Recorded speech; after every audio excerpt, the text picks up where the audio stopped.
10, 9, 8, 7,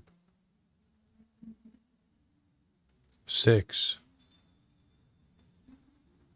5, 4, 3, 2, 1, 0.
Dance me to your beauty with a burning violin. Dance me through the panic till I'm gathered safely in. Lift me like an olive branch, be my homeward dove, and dance me to the end of love. Yeah, dance me to the end of love. Let me see your beauty when the witnesses are gone. Let me feel you moving like they do in Babylon. Show me slowly what I only know the limits of, and dance me to the end of love. Dance me to the end of love.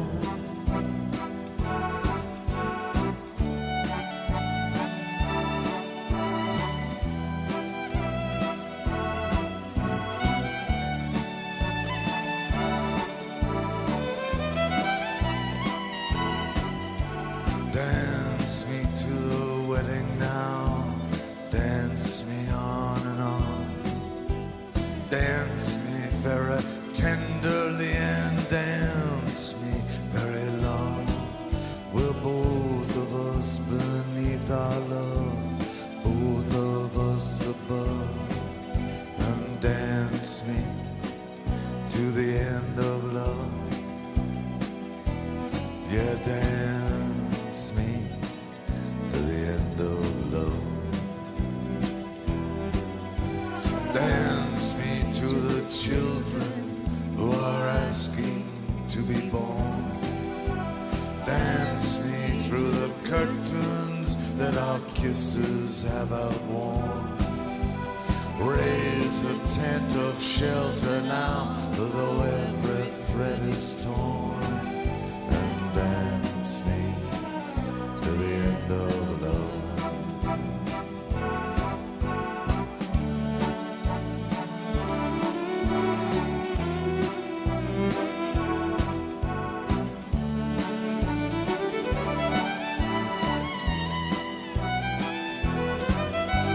La, la, la, la, la, la, la, la, la.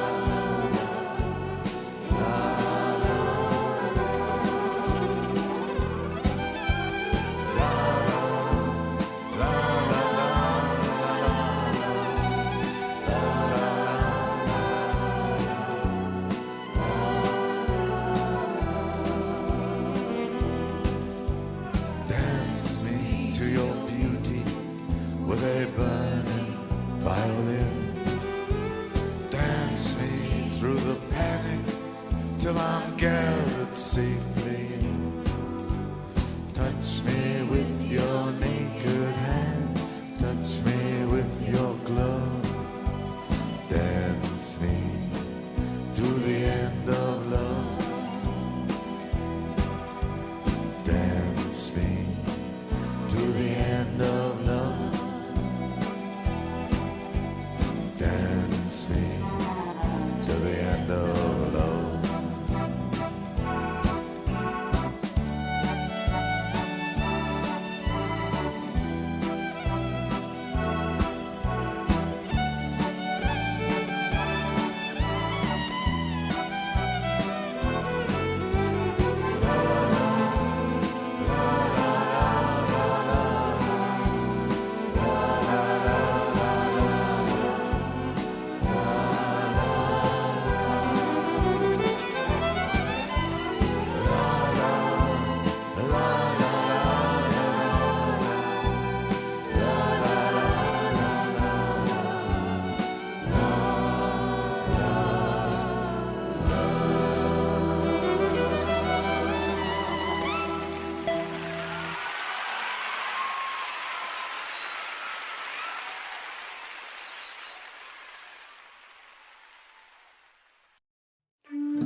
Sudosi budosi niranjanosi Samsara maya padivarjitosi Samsara swapanam trajamohat nidram Najanma mrityor tatsat svarupe Sudosi budosi niranjanosi Samsara maya padivarjitosi Samsara swapanam trajamohat nidram Najanma mrityor tatsat svarupe Sudosi budosi niranjanosi Samsara maya parivarjitosi Samsara swapanam trajamohat nidram Najanma mrityor tatsat svarupe. You are forever pure, you are forever true, and the dream of this world can never touch you. So give up your attachment and give up your confusion and fly to that space that's beyond all illusion. You are forever pure, you are forever true, and the dream of this world can never touch you. So give up your attachment and give up your confusion and fly to that space that's beyond all illusion. Tu es sempre puro, tu és verdadeiro, e o sonho do mundo não vai te atingir. Deixa os apegos, deixa a confusão e vão através de toda a ilusão. Tu és sempre puro, tu és verdadeiro, e o sonho do mundo não vai te atingir. Deixa os apegos, deixa a confusão e vão através de toda a ilusão. Deixa os apegos, deixa a confusão e vão através de toda a ilusão.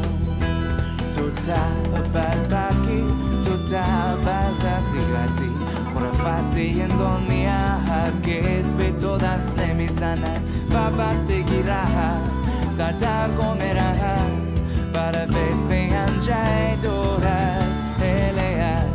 Toda barbaki, toda barbaki, khurafati endonia, hargez be todas nemizana.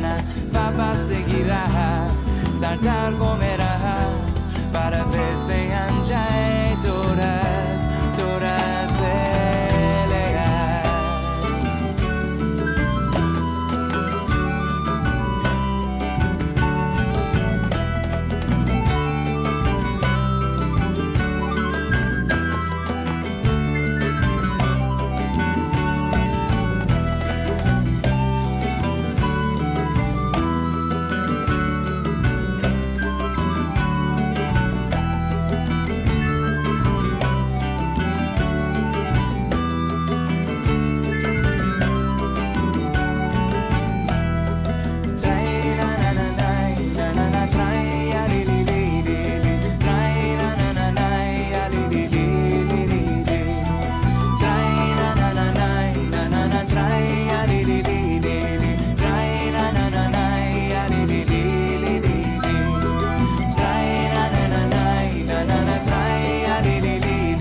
el sueño del mundo nunca te tocará. Deja los apegos, deja la confusión y vuela más allá de toda ilusión. Tú eres siempre puro, eres verdadero. El sueño del mundo nunca te tocará. Deja los apegos, deja la confusión y vuela más allá de toda ilusión. Vuela más allá de toda ilusión. Vuela más allá de toda ilusión. Vuela más allá de toda ilusión. You are forever pure. You are forever true, and the dream of this world can never touch you. So give up your attachment and give up your confusion and fly to that space that's beyond all illusion. You are forever pure, you are forever true, and the dream of this world can never touch you. So give up your attachment and give up your confusion and fly to that space that's beyond all illusion. You are forever true, and the dream of this world can never touch you. So give up your attachment and give up your confusion and fly to that space that's beyond all illusion. You are forever pure, you are forever true, and the dream of this world can never touch you. So give up your attachment and give up your confusion and fly to that space that's beyond all illusion. Tu es sempre puro, tu es verdadero, o sonho do mundo não vai te atingir. Deixa os apegos, deixa a confusão e vão através de toda a ilusão. Tu és sempre puro, tu és verdadeiro, o sonho do mundo não vai te atingir. Deixa os apegos, deixa a confusão e vão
si budosi niranjanosi samsara maya parivajitosi samsara swapanam trajamohat nitram na janma mrityo tatsat swarupe sudosi budosi niranjanosi samsara maya parivajitosi samsara swapanam trajamohat nitram na janma mrityo tatsat swarupe sudosi budosi niranjanosi samsara maya parivajitosi samsara swapanam trajamohat nitram na janma mrityo tatsat swarupe.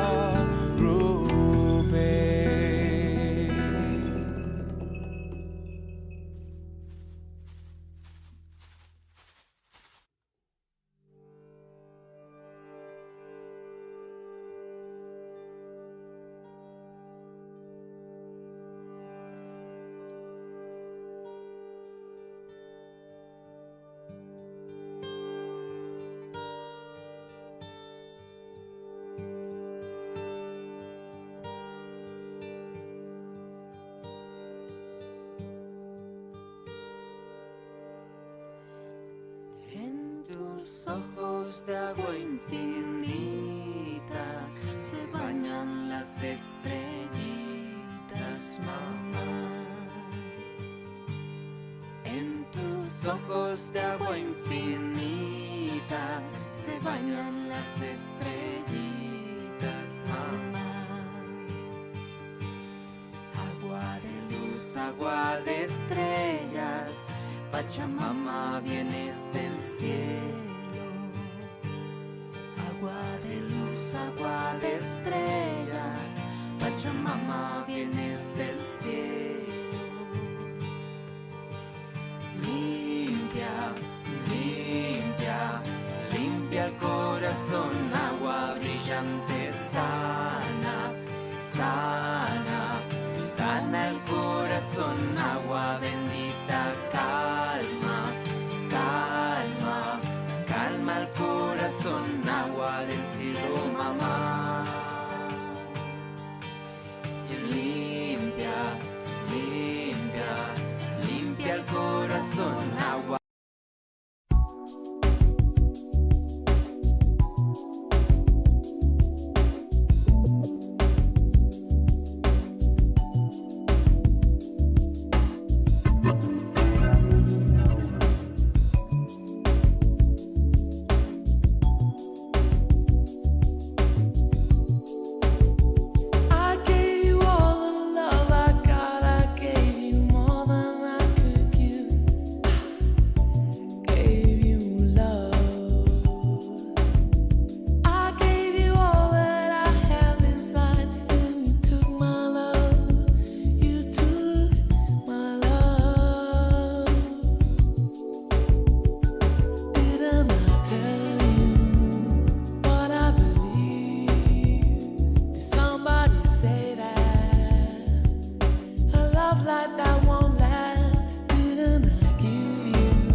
You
Hey, what's fucking brackin', buddy?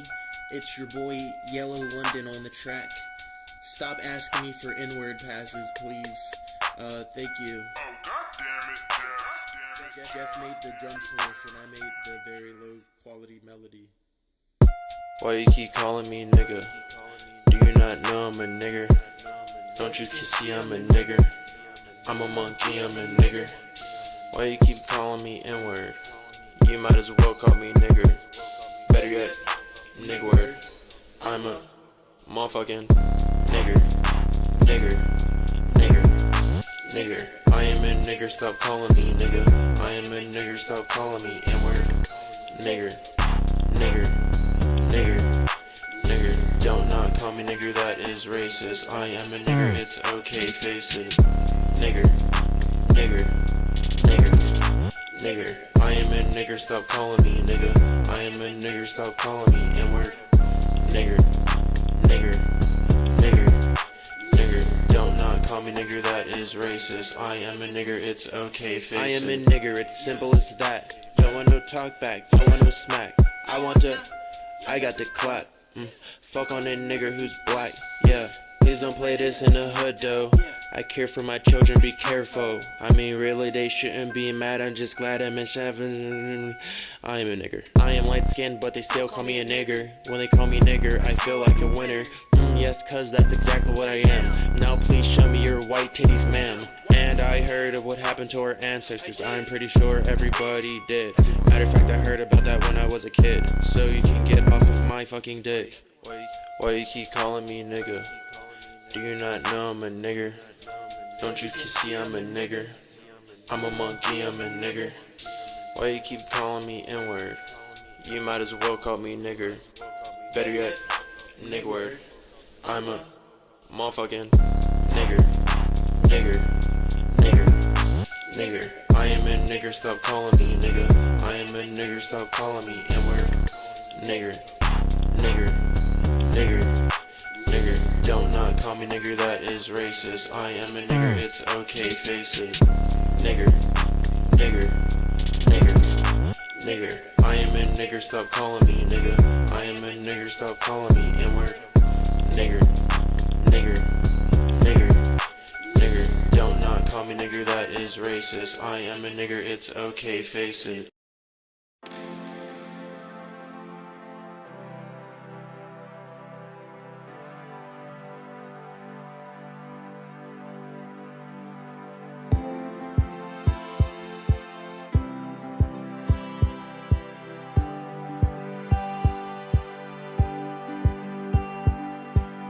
Hey, past, I can still feel the heartbeat.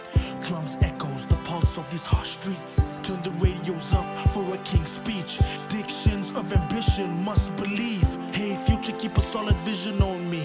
Native lingo, history is skin deep. My only sin was the color of my skin, so I'm a sin till pride emancipate mental slavery. And they said we would fail in time. Showed them up, we stood the test of time. I blame it on time, but regain it on time. So I claim it on time. Put soul in this image. This is music for the free spirit. Inspiration for those who really need it. Not those who listen, but those who really feel it. Songs of our time, teachers of our story. Let it be written in the maze. The survival of a culture is the reason that we made it. Yep. Spirit times, keepers of our story. And the show will go on. Worship blood unks. We came to tell the world. Come on. We have survived, written in our time, carrying our pride, raise the flag high. We have survived, keepers of our time, carrying our pride, singing out,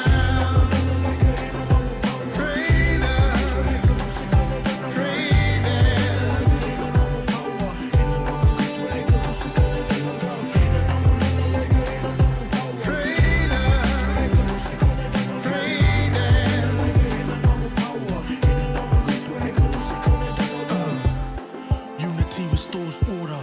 Famous words from a father to a daughter. The language of a mother to a son. rituals since time begun. The circle of life is never broken. My ancestors of time have spoken. Free the slave of your mind, get open. A manuscript for a future, here's to hoping. Let it breathe just a little bit.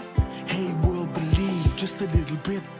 And if you can see in an etiquette of respect, birth to peace becomes relevant. But that concept alone is irrelevant to ambition, such tests are heaven sent.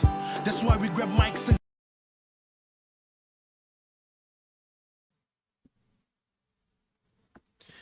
Okay, so hello and welcome everyone. I hope you're doing okay. We're going to be continuing our reading of the Sixth Patriarch Sutra of Hui Neng. Basically, this guy who is illiterate, who became enlightened, joined a monastery basically out of the blue, and became the leader of the monastery, basically.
Sutra.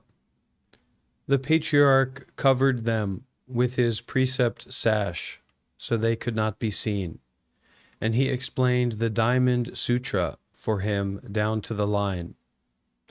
One should produce a thought that is nowhere supported. Commentary. I can make it a little bit bigger.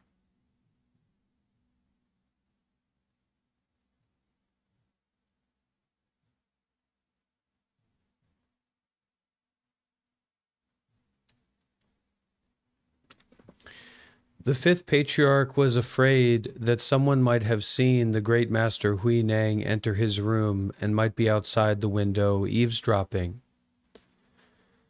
At that time, the windows were made of paper. So, to ensure privacy, the fifth patriarch pulled his robe over both their heads. The fifth patriarch's explanation of the Diamond Sutra was not a public one, such as I have given you.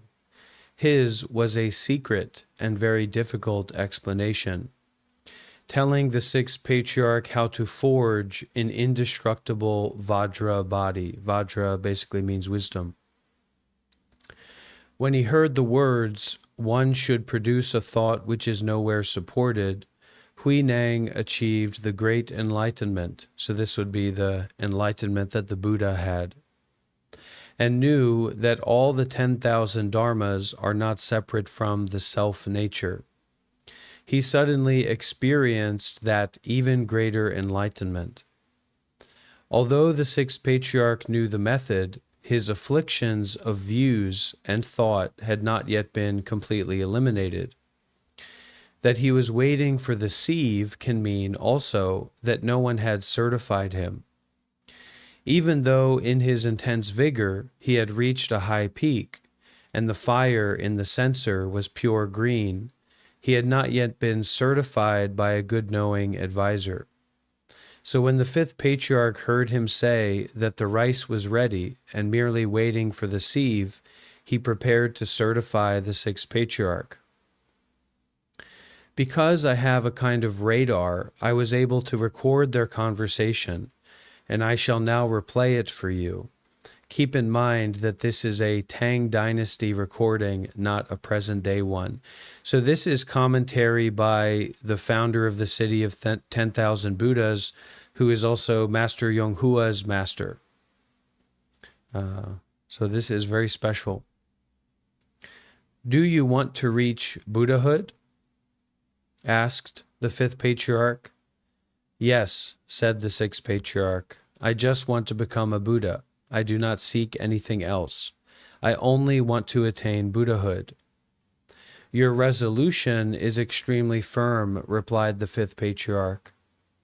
But if you want to realize Buddhahood, you must first cut off ignorance, for it is ignorance which produces the afflictions of delusion, brought on by false views and false thought. If you want to cut off these afflictions, you must first cut off ignorance. For example, the cycle of birth and death is based on the state of emotional love. When you break through ignorance, then the delusions of false views and false thoughts, which are tied to birth and death, cease to exist. For ignorance is the root of birth and death. If you want to cut off ignorance and thereby put an end to birth and death, then, as the Diamond Sutra says, produce a thought which is nowhere supported. That means do not dwell in emotional love. Get rid of desire and cast out craving. Then you can bring an end to birth and death. So an important disclaimer for what we're reading here. These are very advanced teachings. So there's absolutely no need for you to get confused in any sense of not understanding. Just listening, just reading, and receiving what's being shared. The sixth patriarch heard this and suddenly became enlightened. He saw through to his original face and said, "Ah, it is basically just like this. It is not difficult at all. In fact, it's very easy." Thus he became enlightened. This has been a Tang Dynasty recording, which has just been played for you to hear. In cultivating and studying the Buddha Dharma, you should produce an unsupported thought. That means to dwell neither in emotion nor love. If you dwell in emotion and love, you dwell in ignorance, and thus in birth and death. If you do not dwell in emotion or in love, if you do not dwell in existence or non-existence, you know the middle way. The middle way is not separate from existence and is not separate from emptiness, nor does it exist elsewhere. The ability to transform emotion and love into genuine prajna wisdom is enlightenment.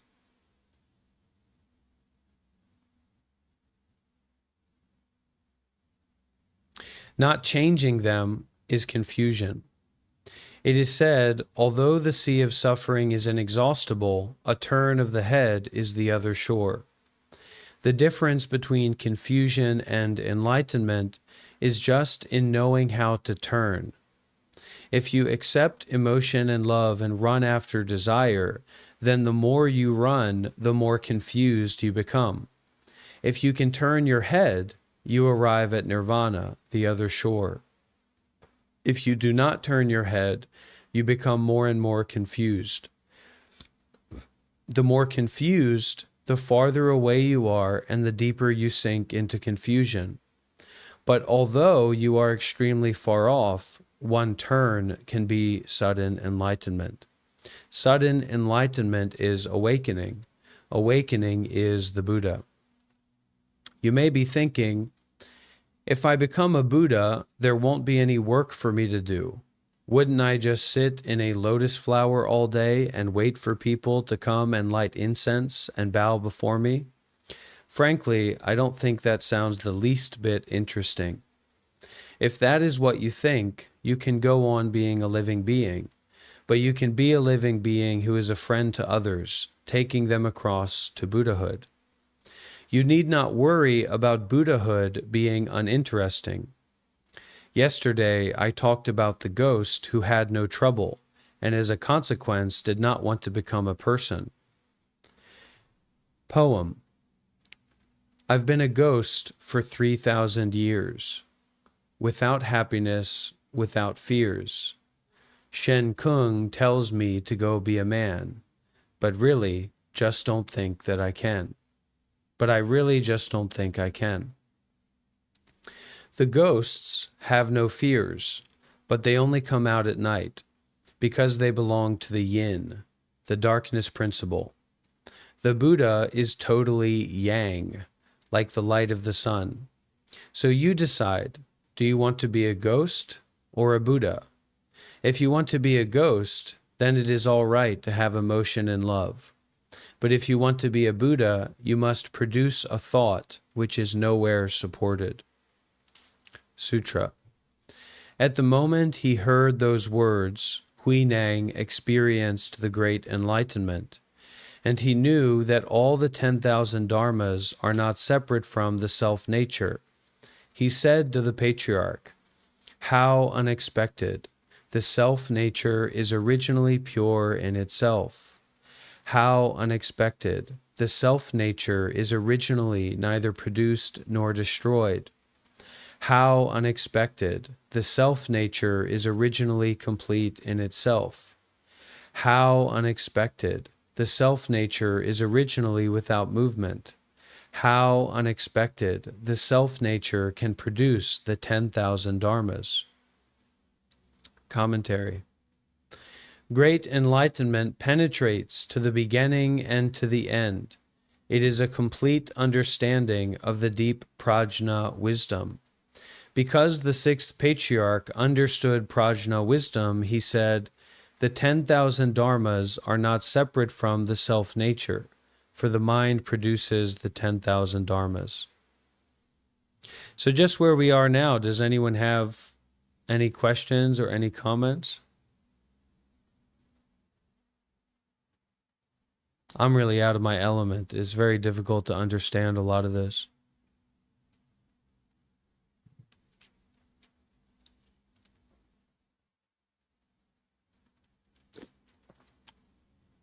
Let alone to understand all of it.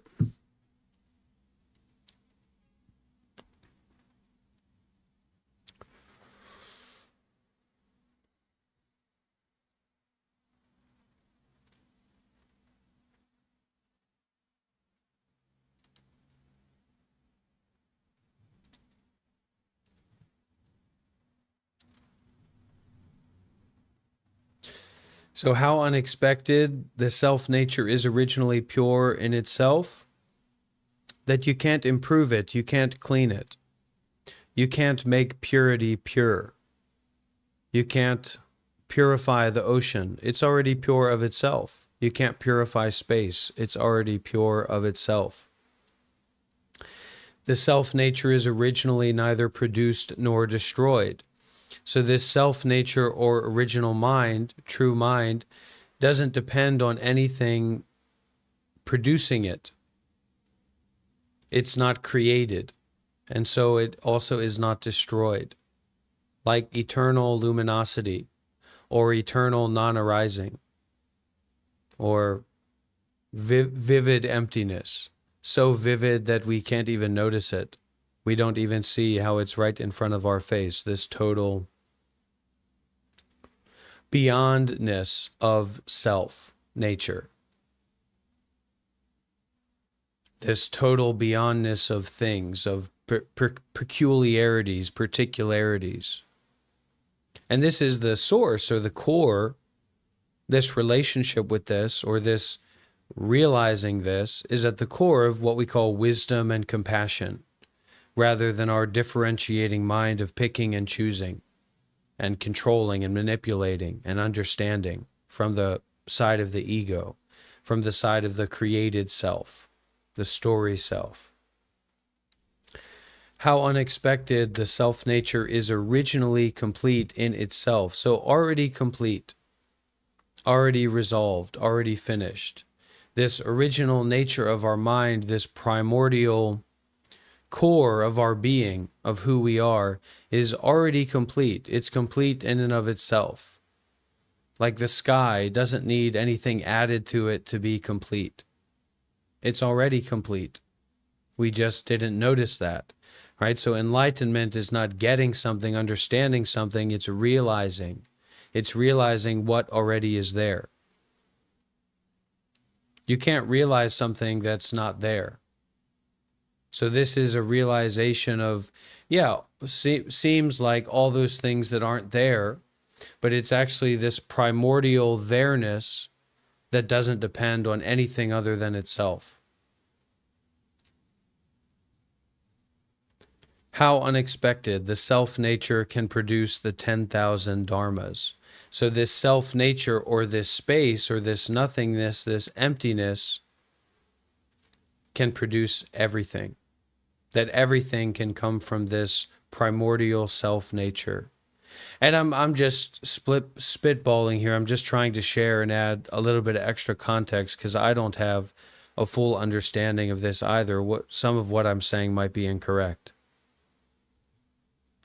And that's a heavy karmic penalty for that. So I remember meeting Martin Piadamo in Thailand. This is after I disrobed. And I kind of went there and asked him what to do. And I was still a little bit unstable from my whole trip and experience in India. And I was telling him, I've had students, I've had this following, I teach meditation, I teach the Dharma and all that. And he said, look, man, better you just go get a job. Go and be an English teacher. Don't try to be a teacher. It's a big burden. It's a big issue, And he said, you can read sutras, you can do like facilitation, but if you take that role of a teacher, there's very high karmic penalties for misrepresenting the Dharma, or like putting false intentions in the Dharma. Like if I was trying to teach this and share this with people so that I could get money, or I could get people to approve of me or believe in me or whatever, that's a lot of penalties that go along with that, because of how deep and resonant and essential these teachings are. So that's also why it said that even if we don't understand this, even if the reader doesn't understand it, the listener doesn't understand it, we're still kind of bringing up, taking refuge in, spending time with this very high and profound, deep Dharma teaching, and that's very meritorious. There's many blessings that go along with that. The 10,000 dharmas basically means all the things. That emptiness can produce everything. And so my teacher, Sayadaw Ashinotamatara, he speaks about this in terms of created truths, like this is a computer, this is a phone, this is a fan. All of these are created truths arising out of ever new impermanent nature. But they don't have any nature of their own. The only nature that exists of itself is this ever new impermanent nature, this original nature, this thusness. So that's why Buddha is called the thus come one, because the Buddha was totally just thusness. It's kind of a Zen story, but it goes into the whole Buddhist teachings as well, the original Buddhist teachings, where when the Buddha was lying on his deathbed, his students, his very close students, asked him, or the death ground, what is the important thing for us to share with people after you go? What's the most important thing for us to remember? And he said, thus have I heard. So it's all about realizing our own true nature, actually, and the suffering and the ignorance and the path and the destination and all of the the blessings, the goodness we can bring to our lives by being a good person. All of that they're still created truths. And the transmission of the Dharma, or what the Buddha was teaching, was to realize, to recognize our self-nature, to recognize our true nature.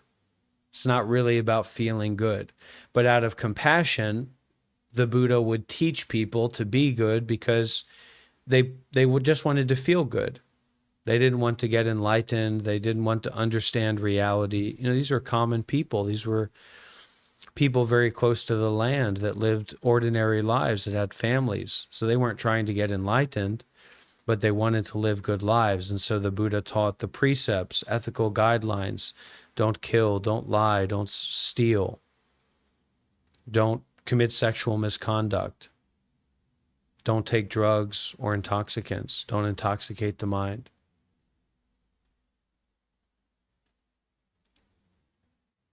Don't lie or speak harshly. So many people will know I have issues with right speech.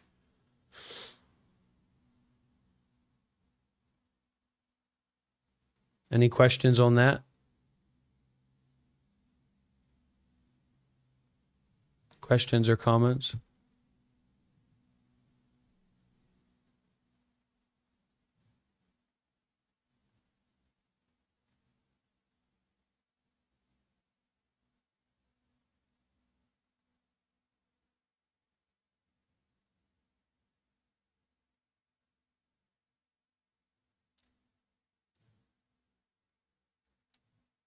So let's continue listening to the commentary. Yeah. All appearances are made of mind. All appearances are made of self-nature. So the sixth patriarch exclaimed that the self-nature is pure. Why then does the sutra say earlier that the self-nature is neither defiled nor pure? The term pure represents the appearance of the original substance, because the concept cannot be represented any other way. Here, pure means originally pure and does not refer to the purity which is the opposite of defilement, right? So it's talking about the purity of the ocean ocean's self-nature, rather than all the trash that we put into the ocean, or at least I hope that's the case. Production and destruction, birth and death, occur because living beings become attached. Without attachments, where would birth and death come from? Where would they go? There is no such thing as birth and death. This is one of the most deepest and problematic aspects of the Dharma to broach and to approach, is the spontaneous nature of it. The effervescent nature of it, kind of like how you have a sparkling drink, you have like an Alka-Seltzer or something, and at that moment of dropping the Alka-Seltzer tablet into the drink, you have all this bubble, this effulgence, this effervescentness, right? But if you don't drink it at that point, that effervescentness is going to go away. So seeing our self-nature is the same basic principle. It's now or never. And that actually even now is never. Because it's the same problem of creating these points or this differentiation that doesn't actually apply to reality or original purity of self-nature, of the way that it is, of thusness.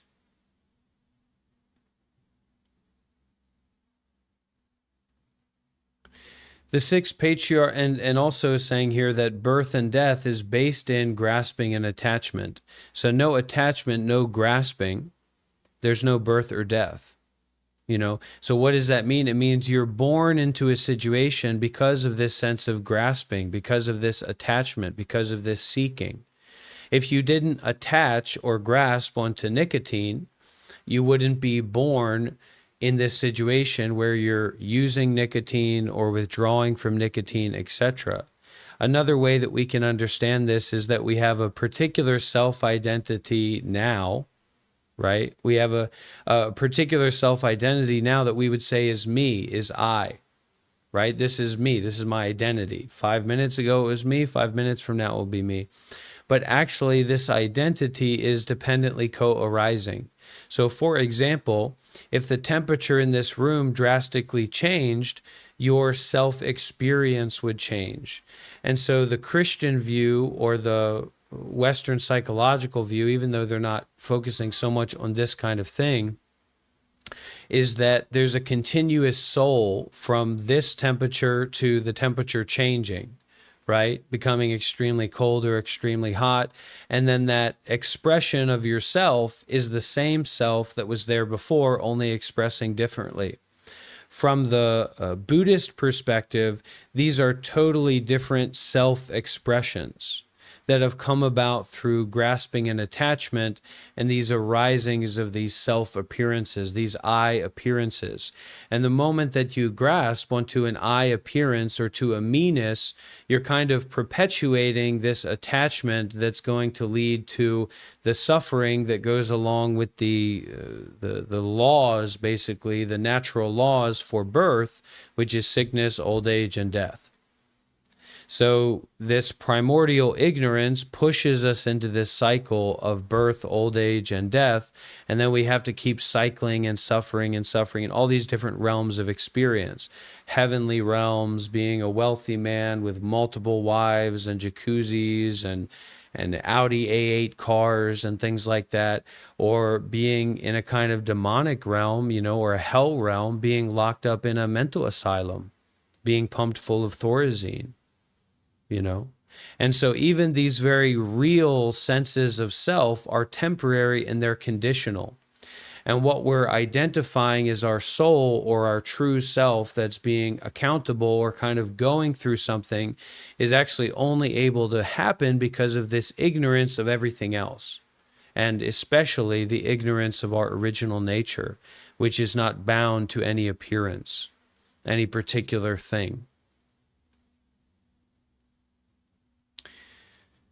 The sixth patriarch realized that the self-nature is originally complete in itself, with nothing lacking and nothing in excess. It cannot be added to or depleted. In the final analysis, the Buddha is not greater than ordinary living beings. This is also problematic for our Western psychological backgrounds, where any kind of structure of interaction with other human beings will have this overlay or this background of superiority and inferiority. And then we apply that to something like this, like a Buddhist philosophical context. We say, well, of course, the Buddhists would say the Buddha was the world honor one. He was better than everybody else. But actually, the truth of the Buddha is that he's not greater than any ordinary beings. Why do living beings fail to understand that? Because they turn their backs on enlightenment and unite themselves with the dust of external objects. With their backs turned, they cannot recognize the precious things that are originally theirs.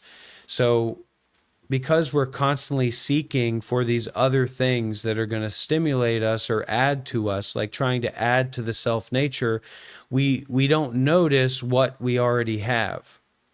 And in this way, we can't be particularly aware of our current psychological situation, or most oftentimes our current lack of a psychological situation, our bare awareness or our bare experiencing of sensations and phenomena. And the unnecessariness to add something to that is what allows us to go deeper into this sense of equanimity and peace and tranquility in the only time that matters right now, or the timeless now, or the nowless now.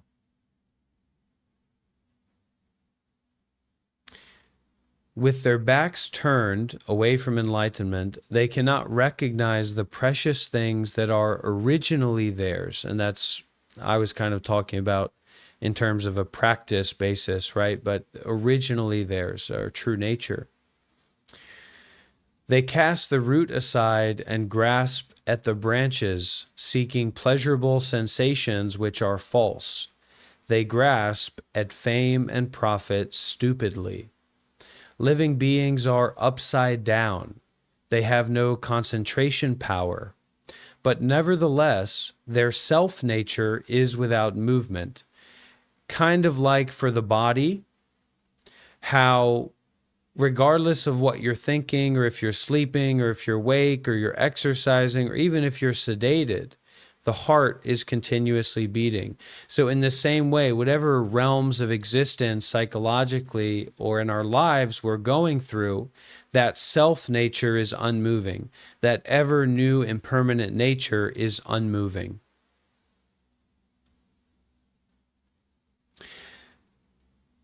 Not only is that true of the six patriarchs' self nature, but the self nature of all living beings is unmoving too. All are equal. The 10,000 dharmas are produced from the self nature, and the self nature includes all of existence. The master hadn't comprehended that before, but now at last he understood the wonderful principles. Sutra. We have a question here.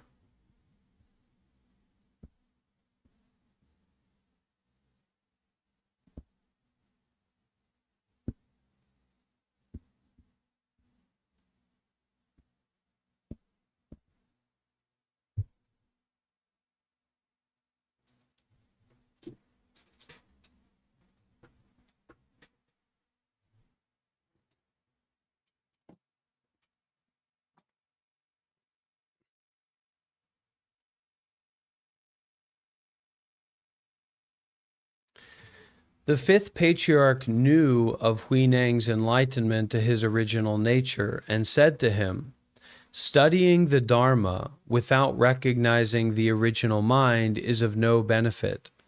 If one recognizes one's own original mind and sees one's original nature, then one is called a great hero, a teacher of gods and humans, a Buddha." Commentary. The fifth patriarch knew that the sixth patriarch had become enlightened, and that he recognized his original face and knew whether his nostrils faced up or down.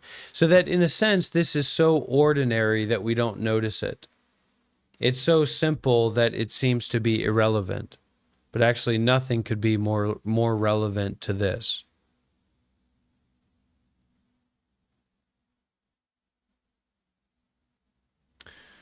When he held his hand over his head, the sixth patriarch knew whether it was upside down or right side up. Recently I asked you all, when your hand hangs at your side, is it upside down? Or when you raise it up over your head, is it right side up? Or is it that when it hangs at your side, it is right side up, and when you raise it over your head, it is upside down? None of you understand this principle. Why? Because there is basically no such thing as upside down or right side up.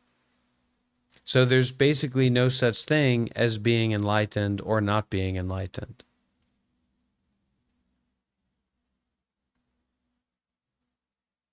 And then as we go deeper and deeper into this path, that applies to everything, but not in a rejecting way or a callous way, but in an all-inclusive way. And this is the emptiness that we're talking about in Mahayana Buddhism. But it's a realization. It's not intellectual. It's not philosophical. The sixth patriarch was especially clear about such questions. The fifth patriarch knew that he understood, and so he covered them both with his robe and said, "Unless you recognize your original mind, it is useless to study the Dharma." It is said, if one recognizes one's own mind, the great earth doesn't have an inch of dirt. It changes into yellow gold, adorned with the 7 precious things: gold, silver, lapis lazuli, crystal, mother of pearl, red pearls, and carnelian. That would be a good idea for our altar at the Monk Life Meditation Center. I have to write that down. Take a note of that, everybody.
Red pearls. We missed out red pearls.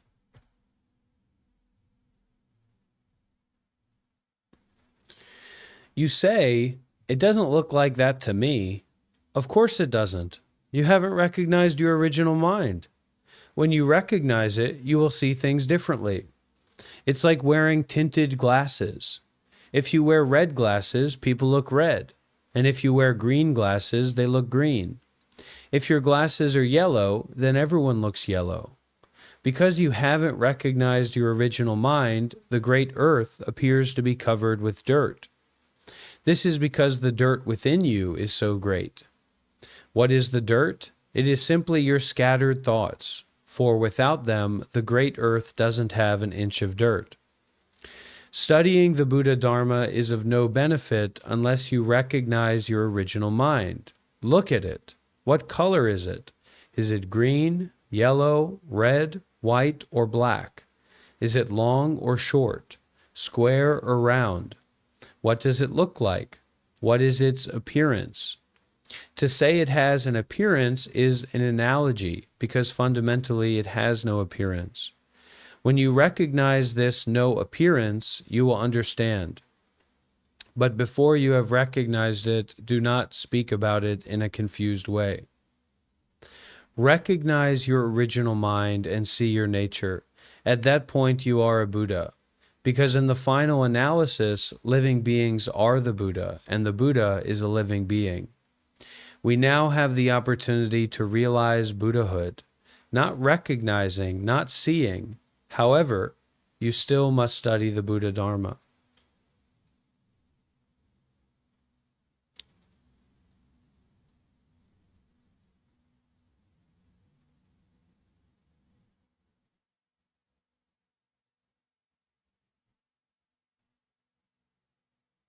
Sutra. He received the Dharma in the third watch, and no one knew about it. The fifth patriarch also transmitted the sudden teaching and the robe and bowl, saying, "You are the sixth patriarch. Protect yourself carefully. Take living beings across by every method and spread the teaching for the sake of those who will live in the future. Do not let it be cut off." Commentary. At midnight, the fifth patriarch transmitted the wonderful Dharma to the sixth patriarch, using the mind to seal the mind. And no one at all knew about it. The insiders didn't know, the outsiders didn't know, not even the ghosts and spirits knew. The fifth patriarch transmitted the teaching of sudden enlightenment, which points directly to the mind to see the nature and realize Buddhahood. Think this over, he said. You are the sixth patriarch. As you cultivate the Buddha Dharma, you must walk the true path. Do not simply talk about enlightenment. Do not use head-mouth Zen and say, I have studied the Dharma to the point that when there is no principle, I can make one up. I can prove that there is no truth or falsehood, and that to understand that by itself is to understand the ultimate meaning of the middle way. Don't talk that way. It is just head-mouth Zen, because it comes not from real cultivation, but from jealousy and obstructions and an obsession to be number one. If you are like that, you certainly can't be a patriarch. The fifth patriarch gave the Dharma to Hui Neng because Hui Neng always practiced the Bodhisattva way. He pounded rice for everyone to eat and so helped them in their cultivation. That same Bodhisattva conduct is practiced here in the kitchen of this temple by the cooks. They make extremely fine food. However, when I eat, I don't notice whether it is good or not, because I don't have time to investigate eating dharmas. Today at lunch, didn't I say that one who tastes his food and thinks it's good or bad has no spiritual skill? So there's levels to this stuff. It's humbling. Bodhisattvas help others at every level, not obstructing them, but, like the superior man, woman, mentioning their good points instead.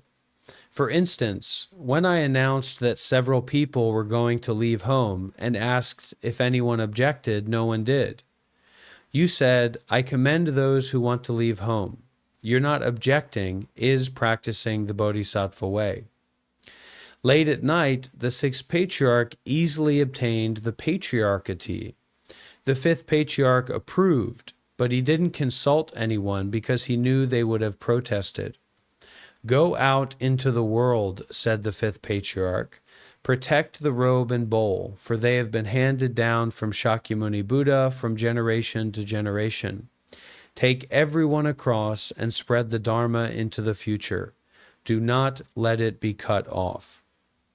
The fifth patriarch, sad and worried, was on the verge of tears. How do I know he wanted to cry? The second patriarch, at his execution, had wept, as he said, during the time of the fourth patriarch, the Lankavatara Sutra will become a mere name and appearance. No one will understand it. Now, in the same way, the fifth patriarch's heart welled up within him as he said, don't allow the Dharma to be cut off. Be careful, pay attention, don't be muddled or take your job lightly. It is extremely important that the Dharma not be cut off. Sutra. Listen to my verse. With feeling comes the planting of the seed. Because of the ground, the fruit is born again. Without feeling, there is no seed at all. Without that nature, there is no birth either.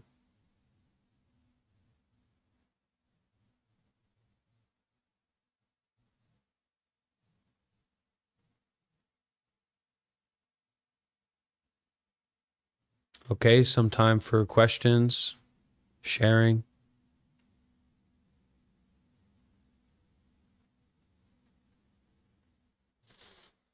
Oh.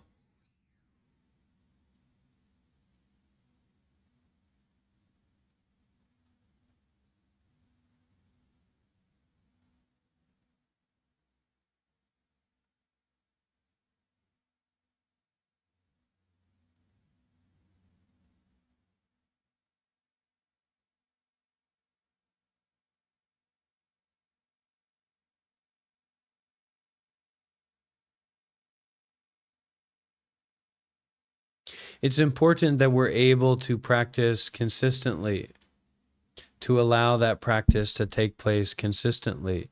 So that's what this verse is coming, right? So don't allow the Dharma to be cut off. Be careful, pay attention, don't be muddled or take your job lightly. It is extremely important that the Dharma not be cut off. And this verse comes up. Listen to my verse. With feeling comes the planting of the seed. Because of the ground, the fruit is born again. Without feeling, there is no seed at all. Without that nature, there is no birth either. Oh, this is very important.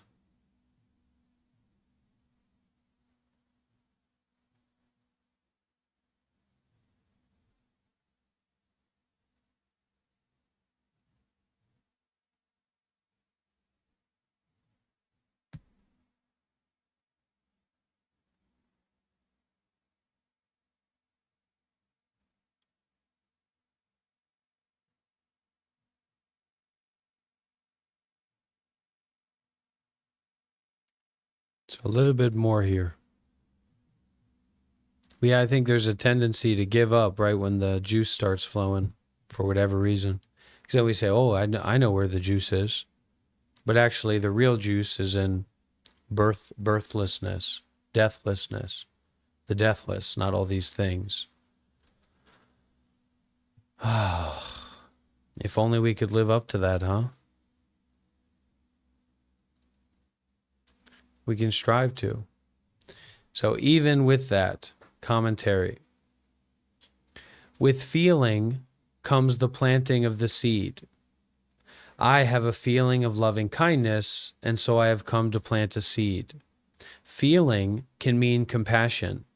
I have a compassionate feeling, and so I have come to plant the seed, to transmit the Buddha Dharma to you. Because of the ground, the fruit is born again. This transmission is like putting a seed into the ground so that the plant can grow and bear fruit. Without feeling, there is no seed at all. Without feeling, no seed is planted. If one transmits the Buddha Dharma to you, then there is no Bodhi seed.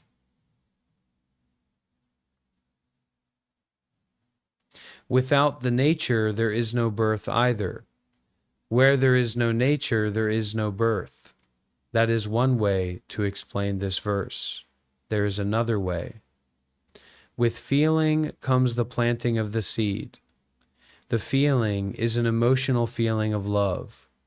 The seed is planted because of this feeling of love, and people study the Dharma because of it. If they are not relatives, they are friends. Relatives have relatives. Emotional feelings and friends have friends' emotional feelings.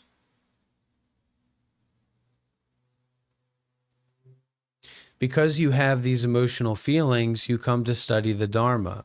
You come to plant the seed. Because of the ground, the fruit is born again. Emotional feeling plants the seed of Bodhi because of the ground, which is the place where one can reap the fruit. On this piece of ground, you can grow the Bodhi fruit. Without feeling, there is no seed at all. If there is no feeling or emotion, there is no seed. That is, if no one came to this Bodhi Manda to study the Dharma, there would be no feeling and no seed planted. Without that nature, there is no birth either. You cannot realize Buddhahood without the Buddha nature. Now, the Buddha nature is here, and you should realize Buddhahood. This verse may be explained in many ways, so long as the explanation is in accord with principle.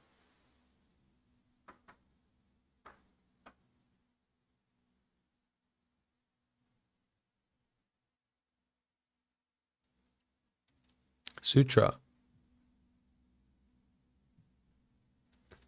The Patriarch further said, in the past,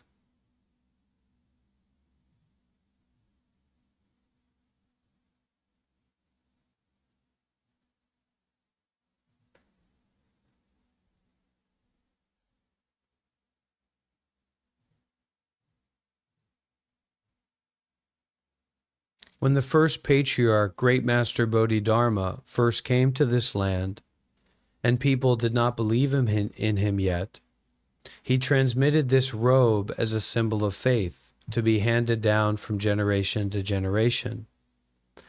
The Dharma is transmitted from mind to mind, leading everyone to self-awakening and self-enlightenment. From ancient times, Buddha only transmits the original substance to Buddha. Master secretly transmits the original mind to Master. Since the robe is a source of contention, it should stop with you. Do not transmit it, for if you do, your life will hang by a thread. Commentary. Didn't I say before that Chinese people have no respect for Indian people? When Bodhidharma arrived in China, everyone said, he's a hick. No one knew who he was. Even after 5 years in China, he was not recognized as the Patriarch. True patriarchs accept the robe and bowl as certification of their rightly inherited position, while impostors may try to steal the robe and take the Dharma by force. Shen Sui thought a forced inheritance would be real, but it could only be false. During the time of the fourth Patriarch, 3 attempts were made to steal the robe and bowl, and another 3 attempts were made during the time of the 5th Patriarch. But the thieves always failed because the Bodhisattvas came to the Patriarch's aid. When the 6th Patriarch was guarding the robe, 6 attempts were made. Later, the robe and bowl were taken by Empress Wu Sei-tsien. It is not certain who it was entrusted to afterward. The fifth patriarch cautioned Hui Neng, "If you suspend 100-pound rock from a thread, it is certain to snap. So with your life, if you continue to transmit the robe." Sutra. You must go quickly, for I fear that people might harm you. Hui Neng asked, "Where shall I go?" The patriarch replied, "Stop at Hui and hide at Hui." Hui Neng received the robe and bowl in the third watch. He said, "Hui Neng is a southerner and does not know these mountain roads. How does one reach the mouth of the river?" The fifth patriarch said, "You need not worry, I will accompany you." The fifth patriarch escorted him to Chu Chiang Courier Station and ordered him to board a boat. The fifth patriarch took up the oars and rowed. Hui Neng said, "Please, High Master, sit down. It is fitting that your disciple take the oars." The patriarch replied, "It is fitting that I take you across." Hui Neng said, "When someone is deluded, his master takes him across. But when he is enlightened, he takes himself across." Although the term taking across is the same in each case, the function is not the same. Commentary. The fifth patriarch instructed the sixth patriarch to leave quickly, for he knew that Shen Sui's followers would certainly want to kill him when they realized he had inherited the patriarchate. "Do not stay here," the fifth patriarch said. "Stop at Hui and hide at Hui." Hui is a district in Guangxi. Wu Chao and Hui is Su Hui, now called Sin Hui. High Master is a respectful form of address used for a teacher or an abbot, so the sixth patriarch used it to address the fifth patriarch. "High Master, it is only proper that your disciple take the oars." "Hey," said the fifth patriarch, "let me take you across the river." The master and disciple exchanged courtesies, but although they used the same term, taking across, it meant something different in each case. For the teacher to take the disciple across is not the same thing as for the disciple to take the teacher across. Hui Neng understood. When the student is confused, he said, the teacher must save him. But when the student becomes enlightened, he must save himself. Before becoming enlightened and obtaining the original substance of the self-nature, the disciple is confused and lost. His teacher advises him to work hard. Do not be afraid of the pain in your legs when you sit in meditation. If you are afraid of suffering, you cannot become enlightened. The sixth patriarch, when he hung a stone around his waist so he could pound the rice harder, was not afraid of suffering. The rock which Layman Lu, the sixth patriarch, used to tie around his waist when he pounded rice is still on Pingmao Mountain at Tungshan Chan Monastery, and carved on the rock is the inscription, "The rock Hui Neng, the former Layman Lu, tied around his waist." Sutra. Hui Neng was born in the frontier regions, and his pronunciation is incorrect. Yet he has received the Dharma transmission from the Master. Now that enlightenment has been attained, it is only fitting that he take his own nature across. The patriarch replied, "So it is, so it is. Hereafter, because of you, the Buddha Dharma will be widely practiced. 3 years after your departure, I will leave this world. Start on your journey now and go south as fast as possible. Do not speak too soon, for the Buddha Dharma arises from difficulty." Commentary. Because he was from the south, the sixth patriarch spoke Cantonese rather than Mandarin, so few people understood him. Nevertheless, he inherited the mind seal of the wonderful Dharma. Master Hui Neng was truly enlightened, unlike some people who are not enlightened but cheat and say that they are, who have not testified to the fruit of enlightenment but lie and say that they have. The fifth patriarch thought, "This disciple knows my heart." He said to Hui Neng, "Yes, it is just that way." One should take one's own nature across. Remember that. For example, someone must teach you to recite the Shurangama mantra, but once you know how, you must recite it on your own. People should not have to say, "It is time for you to recite the Shurangama mantra." Again, someone must teach you to recite sutras, but then you must do it yourself. That is what is meant by taking one's own nature across. A teacher shows you how to remove afflictions. He says that anger is harmful and that one should transform one's nasty temper into bodhi. Once taught, the nature cannot be taken across unless the method is applied. The master says, don't get upset. When faced with a crisis, proceed as if nothing has happened. All things are like flowers in the sky, or the moon's reflection in water unreal, illusory, like a dream or a dewdrop. Remember that, and there will be no affliction. That's beautiful.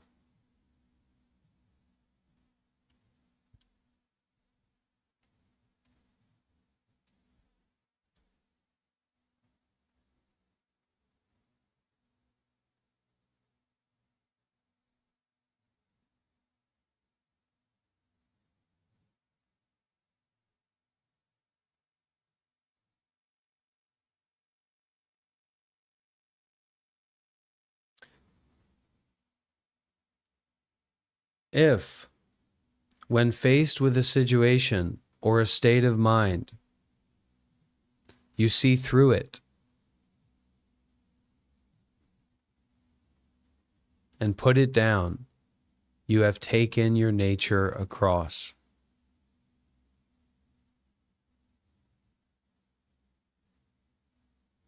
Smoking can be a problem. The teacher says, stop smoking. Smoking hinders cultivation. When I said that to one disciple, he said, stop smoking, I'll give it a try, and he stopped. He took his nature across. Another disciple is fond of drinking. Having studied the Buddha Dharma, he ought to have quit drinking, but he says, I'm confused, I'm not enlightened. If you stop, you become enlightened. If you don't, you sink into confusion.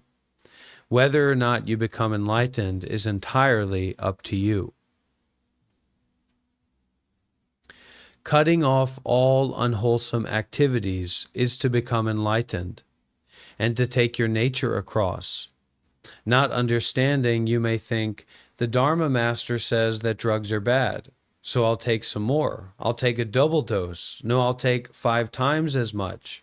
I'll keep getting high until I am enlightened. Continue to take drugs and you will poison yourself and die instead. Confused by drugs, you cannot take your nature across. Before studying the Buddha Dharma, you should not do confused and wicked things. After you have studied the Buddha Dharma, the prohibition is even stronger. If you continue to misbehave, you commit the crime of knowing and intentionally violating the Dharma, and you are certain to fall into the hells. There is nothing polite about these matters. If you do confused and wicked things, you will fall into the hells. If I do them, I will fall into the hells. If someone else does them, they will fall into the hells. No one can avoid this.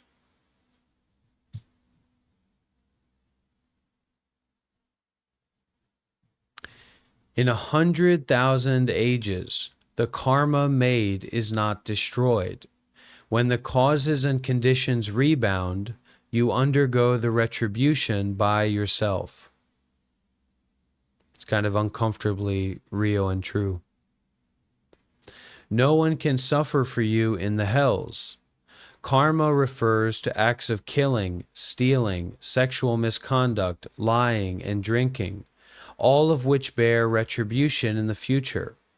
Your karma does not get lost, and it is you, and you alone, who must suffer the consequences. However, if you end your confusion and get rid of the dirt, you can easily take your own nature across.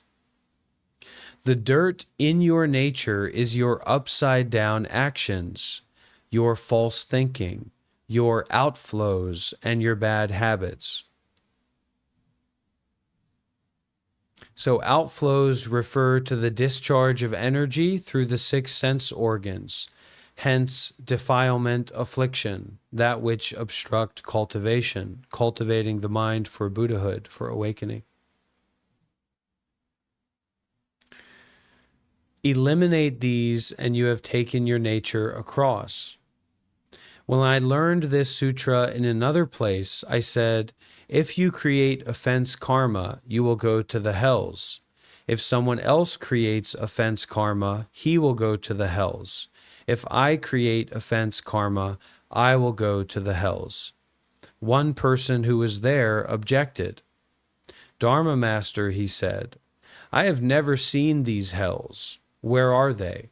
I would like to take a look at them because I simply don't believe they exist.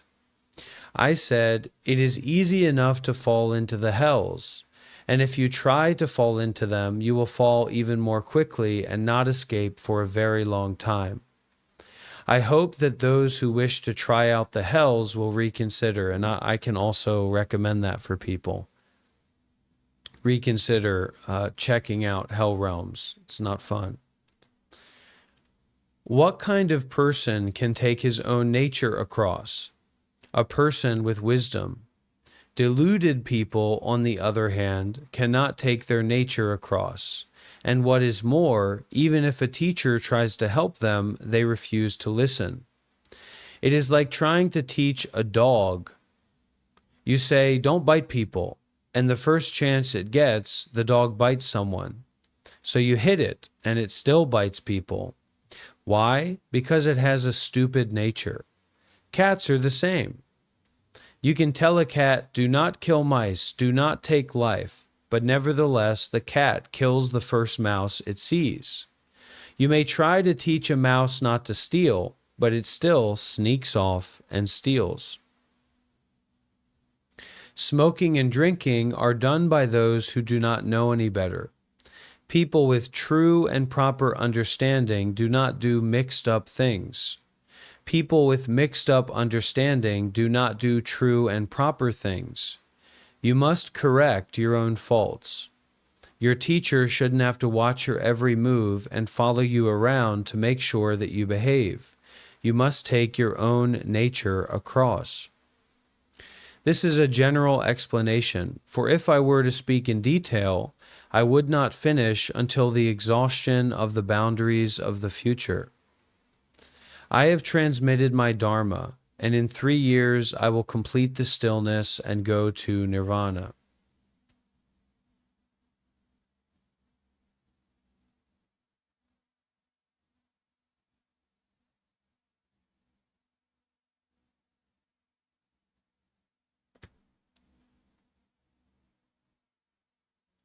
So that's a little bit of information about this. Worldly information is the apparent degree of self-control that can be attained by this great depth of meditation is such that you would have so much, it's just a worldly way of kind of conveying this depth or this potency, this intensity of the relationship with our own minds, that you could literally stop your own heart from beating or let go to the point where your heart would stop beating.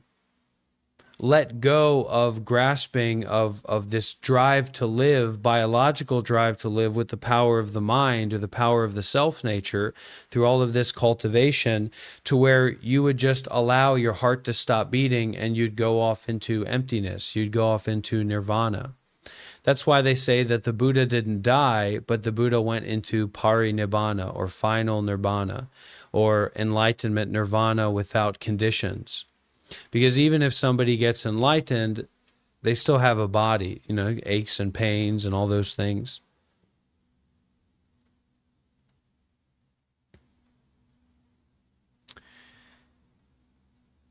I have transmitted my Dharma, and in 3 years I will complete the stillness and go to nirvana, said the fifth patriarch. Go well, and whatever you do, don't be lazy. Go well, don't go bad. Don't go the wrong way. Don't take drugs and ruin your body, for your body is your means of cultivation. If you ruin your body, how will you be able to cultivate? Go well, do your best, quickly head south. That is certainly the kind of advice the fifth patriarch gave. But don't speak of the Dharma too soon. Hide your light and store up your potential, as troops are fed well so that they may conquer every enemy and capture every city. The Buddha Dharma is hard to bring forth. It arises from difficulty. Kind of, outlaw, kind of. Yeah, it's more good to, that's a clear way to look at it, rather than they have so much control over their bodies and minds that they choose to, for their heart to not beat anymore. They choose to not be alive anymore.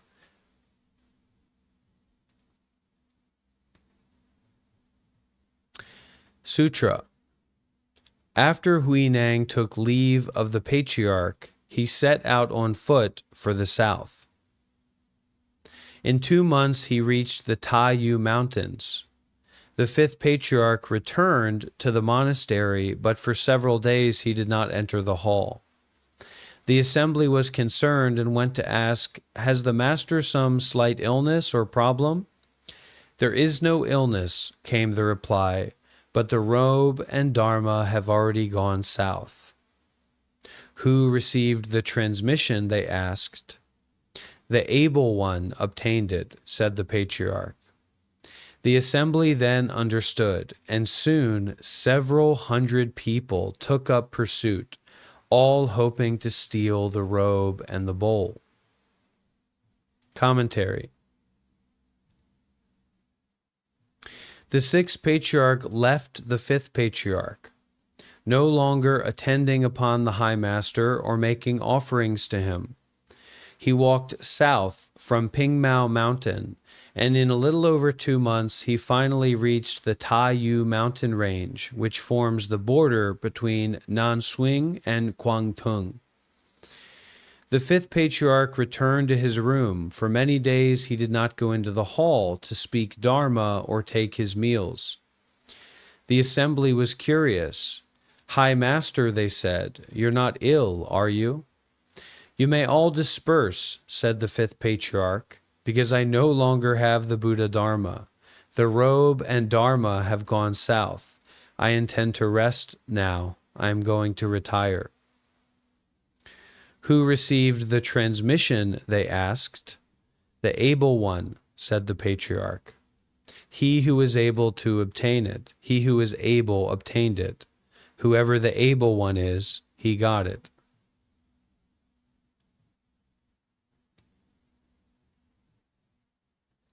When this announcement was made, there were those in the assembly who had keen intelligence, one of them being Dharma Master Fa Ju. He was one of the 10 people to whom the fifth patriarch gave instructions before he entered nirvana, telling them, "Each of you go to a different direction and be a Dharma host." But now, when Fa Ju heard the fifth patriarch say that the able one had obtained the transmission, he cried out, "No! That must mean the southern barbarian has got the Dharma. How strange!" The able one refers to Hui Neng. Able Neng was his name. Word spread, and soon everyone knew. They all objected violently. "No, no," they shouted. "How can it be?" Let's go take it from him right now. Several hundred powerful people ran after Hui Neng. Consider the situation. The fifth patriarch had transmitted the Dharma to a barbarian, and the entire assembly was resentful. How could you give it to him, they said. We have been following you for so many years. Why didn't you give it to us? They thought to themselves, the patriarch's brain must be addled. How else could he give the Dharma to such a hick? How can he become the sixth patriarch? We should get back the robe and bowl by force. Sutra. One bhikshu, Hui Ming, a coarse-natured man whose lay name had been Chen, had formerly been a fourth-class military official. He was intent in his search and ahead of the others. When he had almost caught up with Hui Neng, the latter tossed the robe and bowl onto a rock, saying, "This robe and bowl are tokens of faith. How can they be taken by force?" Hui Neng then hid in a thicket. When Hui Ming arrived, he tried to pick them up, but found he could not move them. He cried out, "Cultivator, cultivator, I have come for the Dharma, not for the robe." Hui Neng then came out and sat cross-legged on a rock. Hui Ming made obeisances and said, "I hope that the cultivator will teach the Dharma for my sake." Hui Neng said, "Since you have come for the Dharma, you may put aside all conditions. Do not give rise to a single thought, and I will teach it to you clearly." After a time, Hui Neng said, "With no thoughts of good and with no thoughts of evil, at just this moment, what is Superior One Hui Ming's original face?" At these words, Hui Ming was greatly enlightened. Commentary. Well, do we have any questions or sharing so far at this point?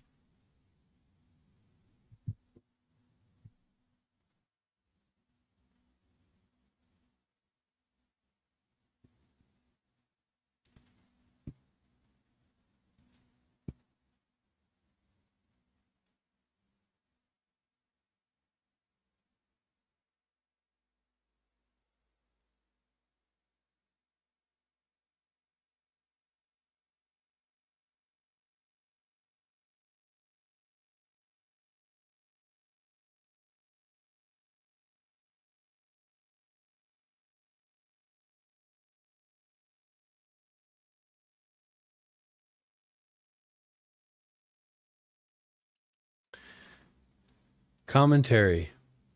Bhikshu Hui Ming was coarse and uneducated.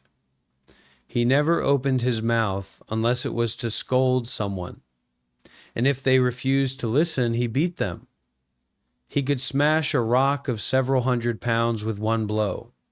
With this extraordinary strength, he became a fourth-class army officer. Hui Ming had one peculiar trait. His feet were covered with feathers, which enabled him to run fast. He could travel 60 miles a day, compared to the ordinary man's 30. His feathered feet and great strength carried him far ahead of the others. As he flew along, his mind raced. "I'll get the robe and bowl, and then it will be mine. It belongs to the strongest man." When Hui Neng saw this big, crude, feather-footed pursuer, he was a bit frightened. Although he had obtained the Dharma, he had just begun to cultivate and did not yet have great spiritual power. He shouted into empty space, "This robe and bowl are symbols of the faith. How can you take them by force? How can there be any dispute?" What do you think? Hui Ming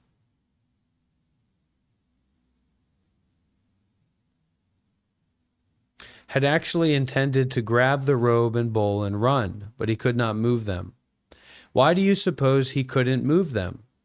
After all, he was so strong he could have smashed the bowl to smithereens with a single blow, and have ripped the robe to shreds.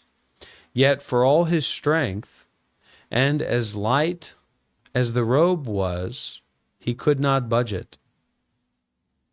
This indicates that there were Dharma protectors, gods, dragons, and others of the 8 divisions present, guarding the robe and bowl. Since he couldn't grab them, he thought, that's strange. I can't use force here. I'll ask for the Dharma instead.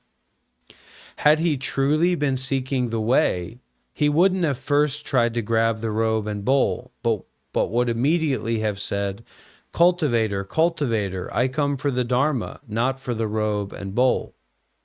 Don't you think my opinion about this is logically sound? Hui Neng emerged and sat in lotus position on a rock. Hui Ming bowed to the 6th Patriarch. He understood now that the Dharma of the Buddhas and Bodhisattvas cannot be taken by force. You say you've come for the Dharma, said Hui Neng. Really? Did you really come for the Dharma and not to steal the robe and bowl? Fine. Put aside all conditions. Put your mind to rest. Stop grasping at conditions, and then I will explain the Dharma clearly for you. Does everyone here know what conditions are?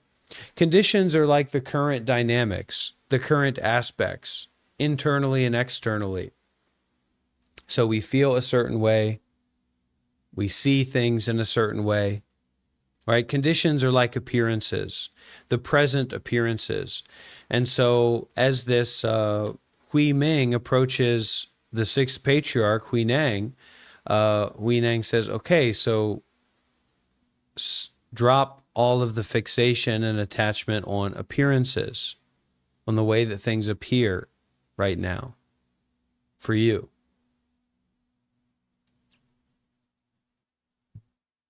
So, you say you've come for the Dharma, said Hui Neng. Dharma is also like truth. Dharma can also mean truth. The ultimate truth, the final truth, the original truth. You say you've come for the Dharma, said Hui Neng. Really? Did you really come for the Dharma and not to steal the robe and bowl? Fine. Put aside all conditions, so put aside all appearances. Put your mind to rest. Stop grasping at appearances, and then I will explain the Dharma clearly for you. For 7 or 8 minutes, the great master sat waiting. Neither he nor Hui Ming gave rise to a single thought. Everything stopped. Not even the ghosts and spirits knew what was happening. Everything was empty. And so this is 100% possible. It's 100% to stop thinking for minutes at a time.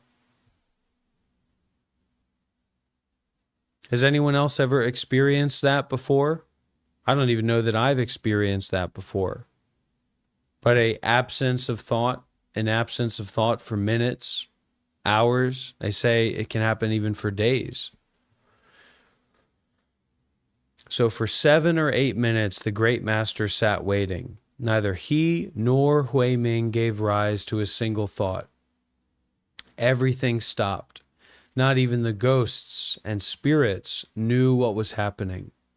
Everything was empty. Hui Ming was not giving rise to thought. He was not thinking north, south, east, or west. So Hui Neng said, with no thoughts of good and no thoughts of evil, at just that moment, what is Superior Ming's original face? Since the 6th Patriarch was at that time still a layman, he respectfully addressed Hui Ming as Superior One. The word what means who. In the Dhyana school, we meditate on the question, who is reciting the Buddha's name? When Hui Ming heard the word what, he became enlightened. Oh, he said, originally it's just this way. That's quite dynamic. Hearing these words, have you become enlightened?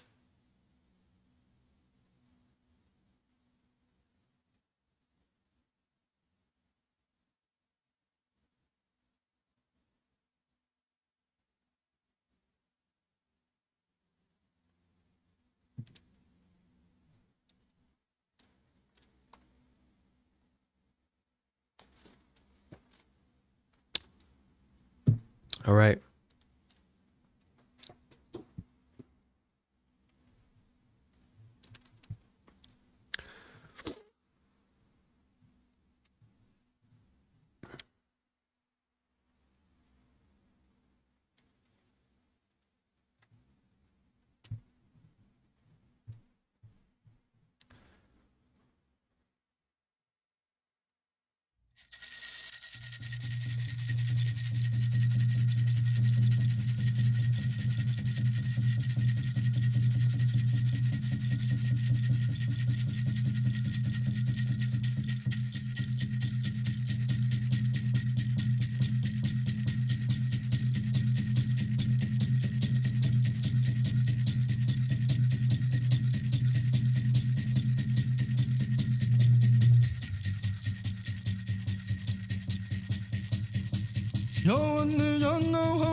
ne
jong ne go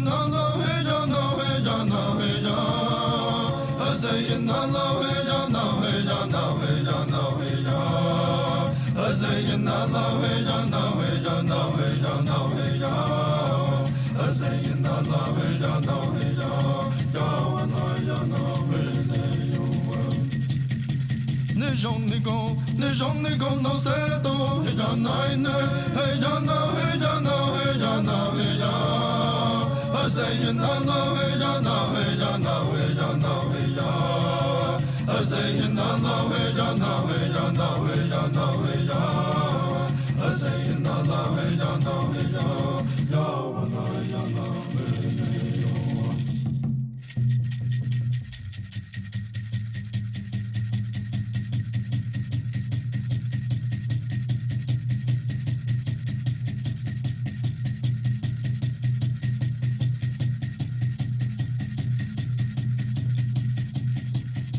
You know that's the kind of game, who's your now asleep, who's your now asleep, you don't know when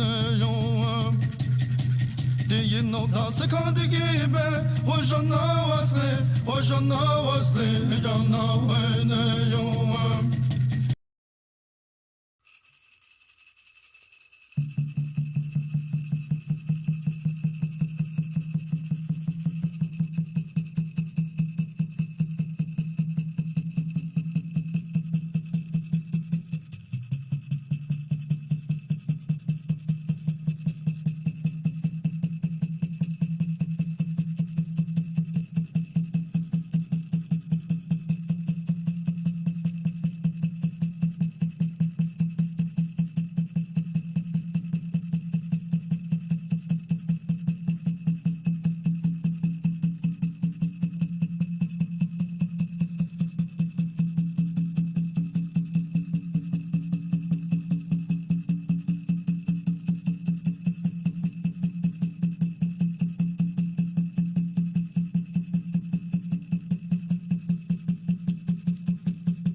のへねねやなはよえのいやなへ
Well, I'm 33, so yeah, I've done some psychedelics and stuff like that.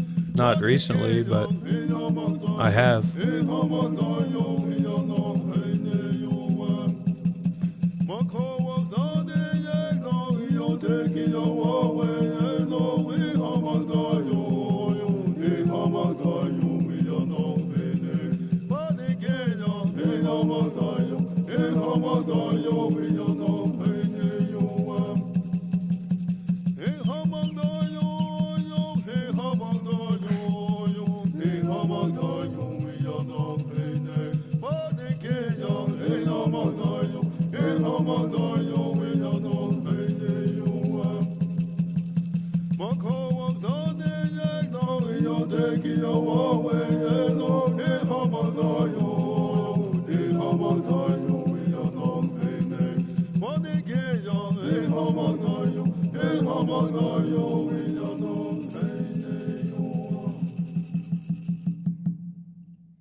Yeah, I mean, psychedelics are all about set and setting, right? So if you can find a set and setting that's appropriate, I mean, it can be used medicinally for sure.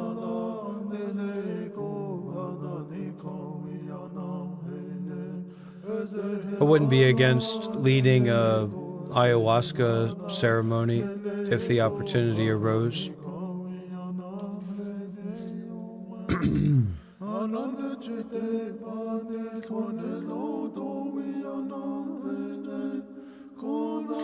Yeah, outlaw pistolero. The symbiosis between teacher and student is amazing. It's a kind of mind to mind transmission, and it's very important.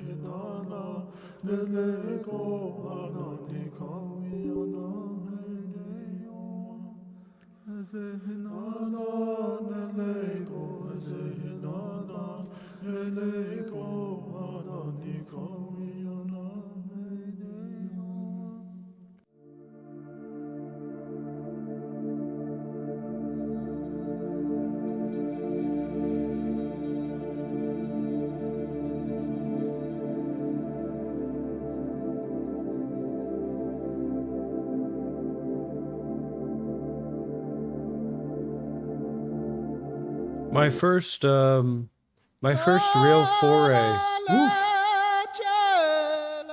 My first real foray into spiritual experiences in life was actually with the Native American church, attending peyote ceremonies. There was a guy, smoking DMT is definitely on a different level from using ayahuasca. But there's actually a guy who's a monk now who was synthesizing DMT for years. He's a musician and stuff. So he did tons of DMT, and he realized that it seemed like an answer. It seemed like an answer for him for a long time, but then he realized that it wasn't. And he decided to become a monk. He was really successful. He gave up his whole life to become a monk, and I think he's very happy now.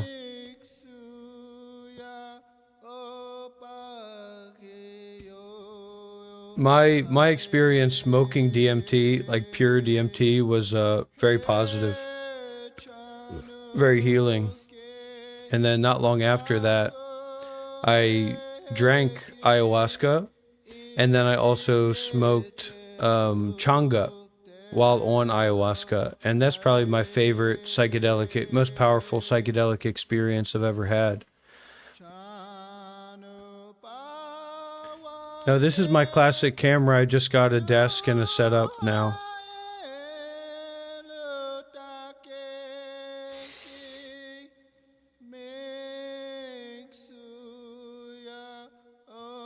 It's hot.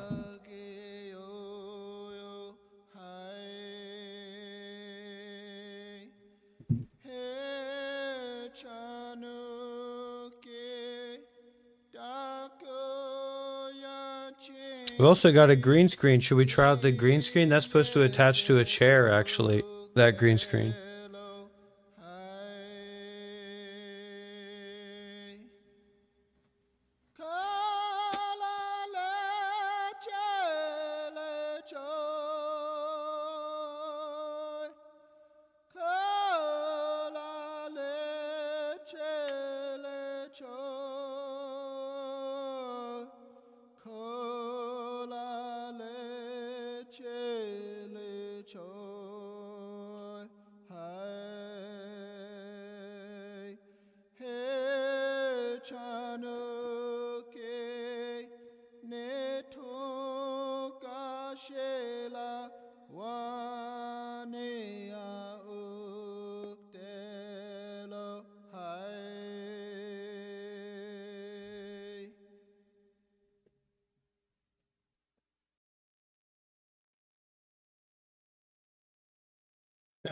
Is that how you're supposed to do it?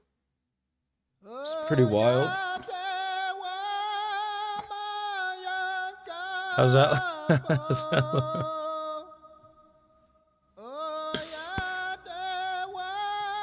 I think you're supposed to put it the other way around.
Does that look good?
All right, now we got PUBG going here.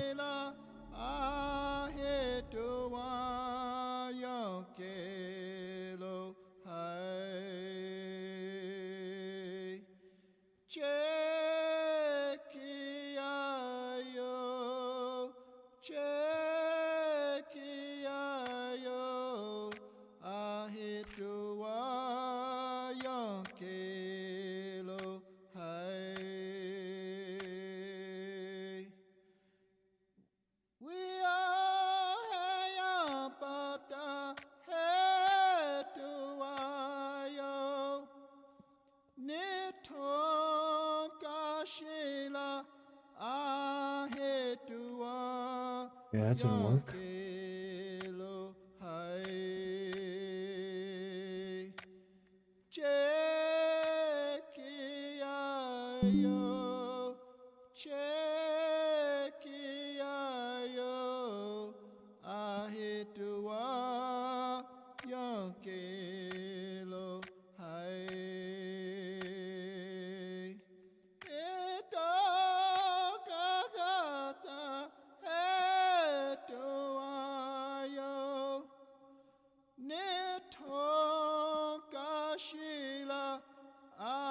All right, so let's get to business, huh? Let's put some work in.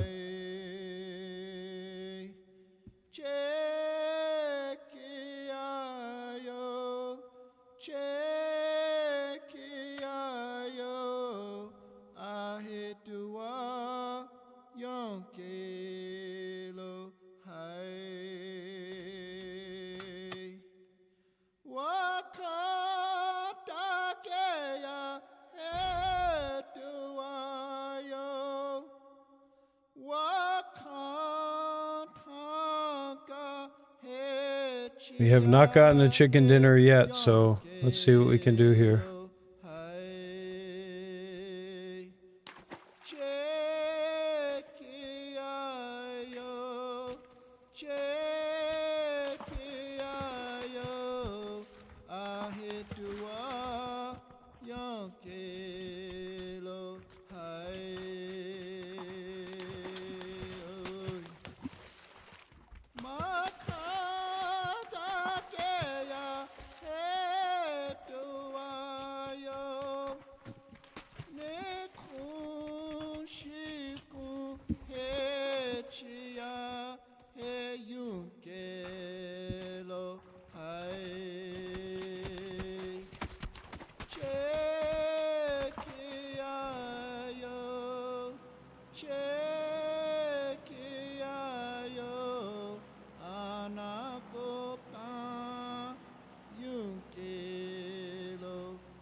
We got a glitch here. There we go.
One of the big things in games like this, you know, you gotta play to your advantage. You can't have this ideal of being a FPS master or something and then try to play the game that way, because there's just people more skillful than you in that. So what's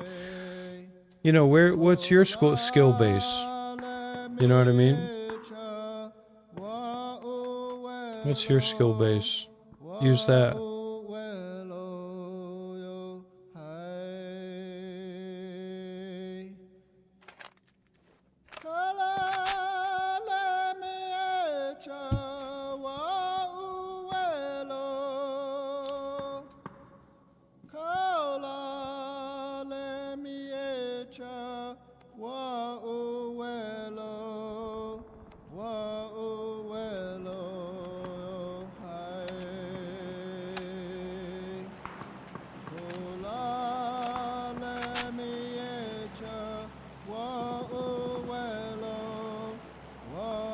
There's the care package. Let's go for that. Got our bike. Over there. 205.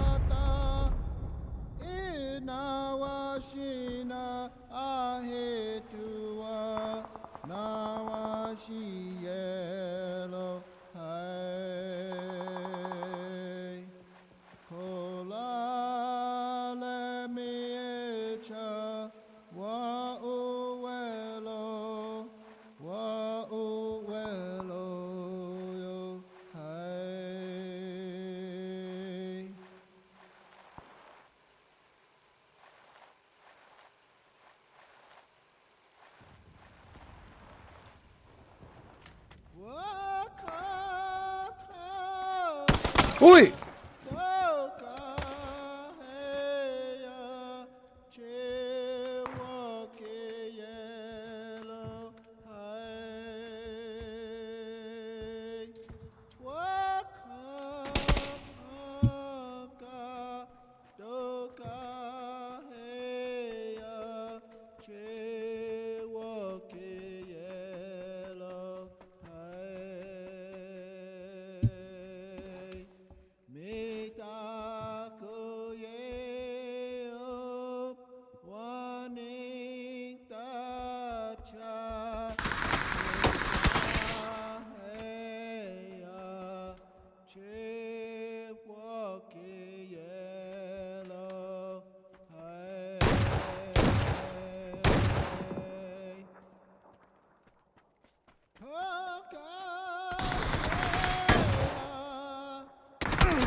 Okay.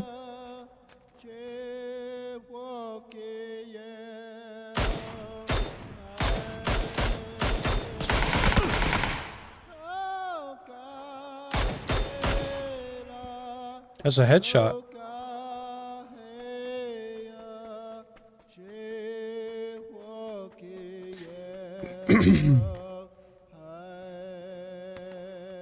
Because the game is so big, it's like the situation is so broad. If you hyperfixate on one thing that isn't inclusive of the broadness or the wideness of the spectrum, you're kind of, you're kind of missing out on the whole thing.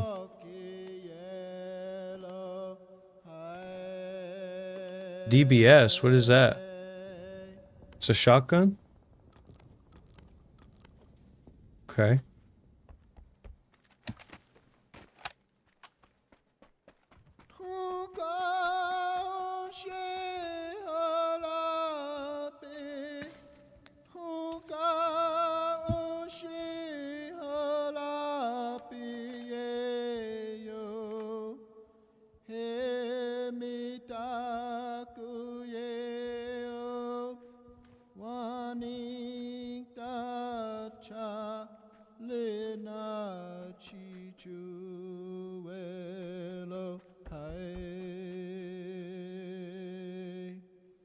Because there's so many different elements. Apparently this song is not kosher for the playthrough.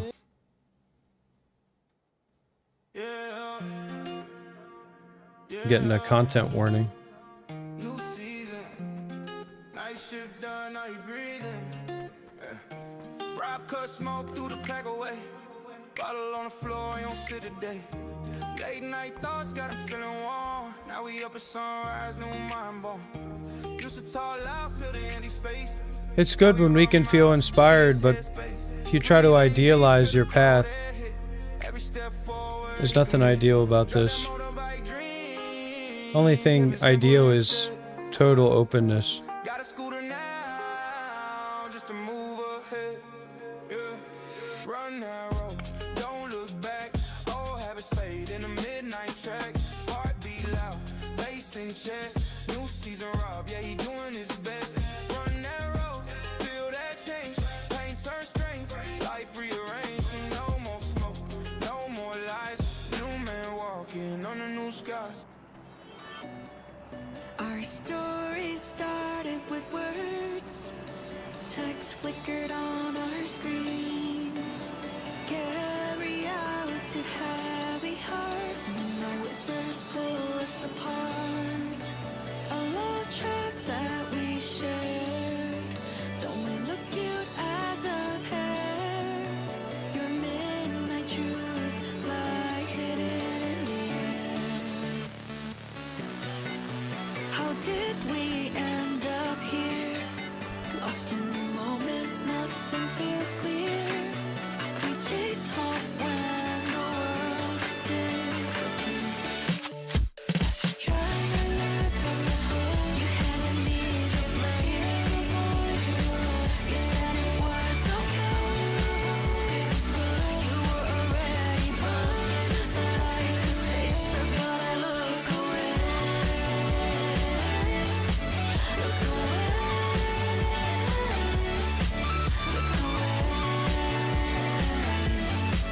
Look away. Very low. Somebody over there? Should have got something long range, I knew that.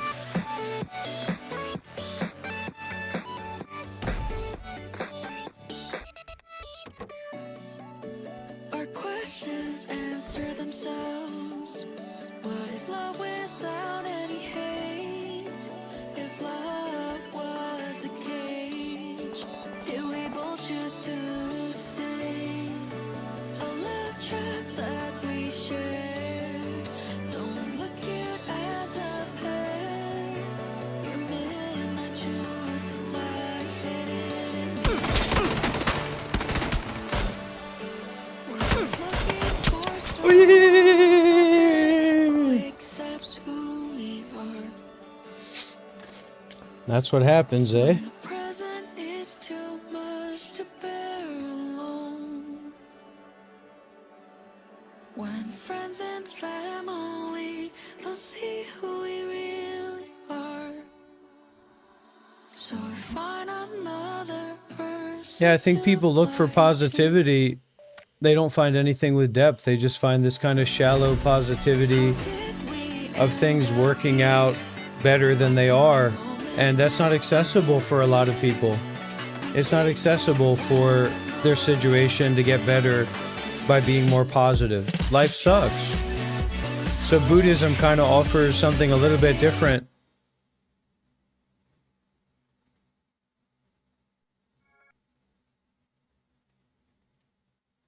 A little bit more valuable, I think.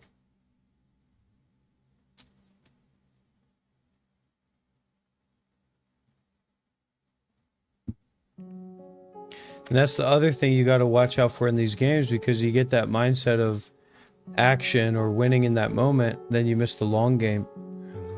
You miss your chance to win at the end. No, it's going to be very difficult to win, you know, a game of PUBG. But if you're so caught up in the details, you're not going to be there at that moment when you could win.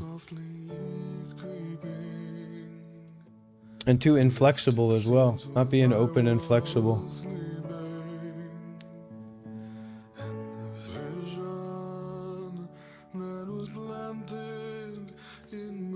And then we get angry when we see positivity.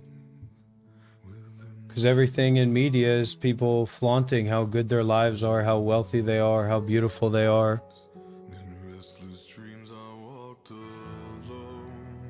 People need to focus more on sharing what they have instead of saying, look at what I have, isn't that great? Don't you wish you had that?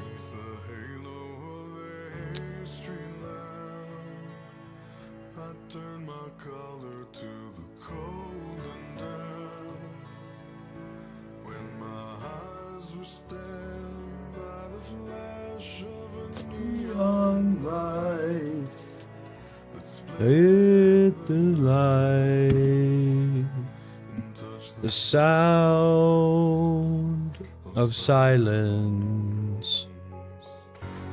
In the night I saw 1,000 faces, maybe more, looking without aching, living without listening. The sound, voices never shared. No one cared. The sound of silence. I know. Winter grows.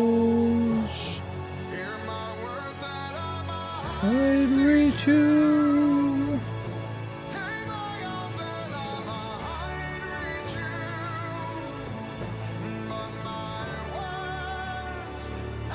See it more like an adventure rather than a destination.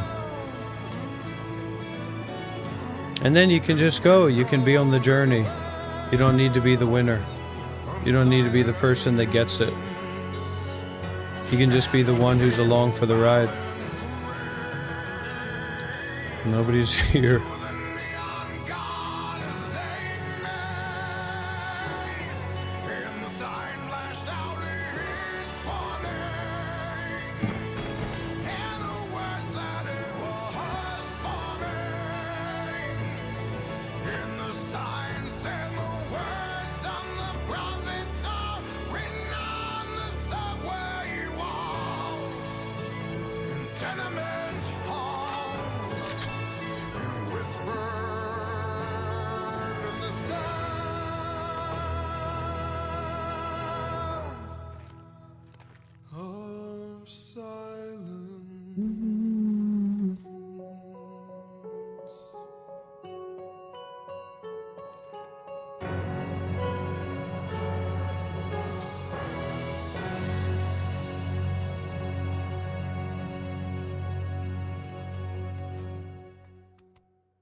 This is a cool weapon, the Tommy gun.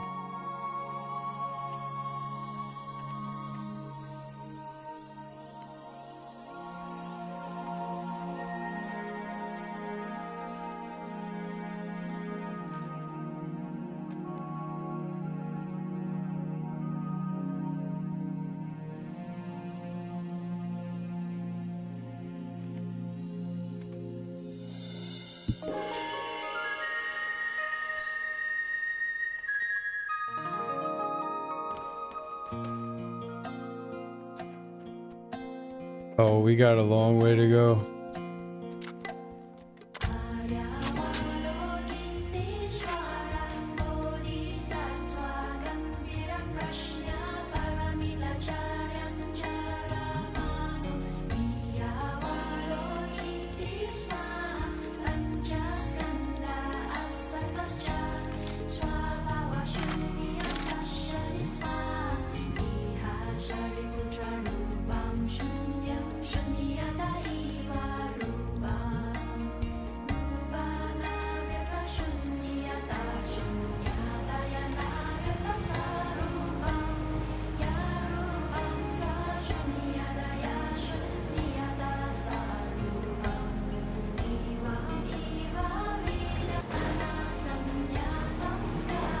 Oh my god.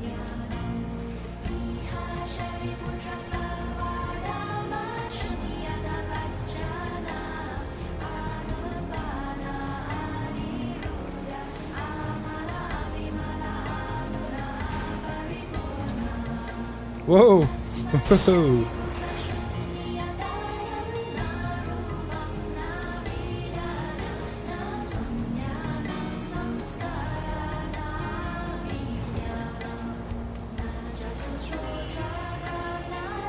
When you focus on all these different things at once, you don't have that clear one-minded focus that allows you to be effective in whatever it is you want to be effective in.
Nope.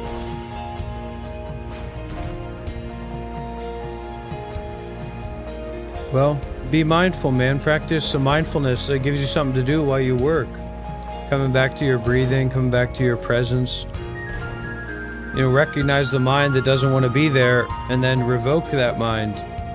You know, ignore that mind. And then your work is kind of secondary to your practice.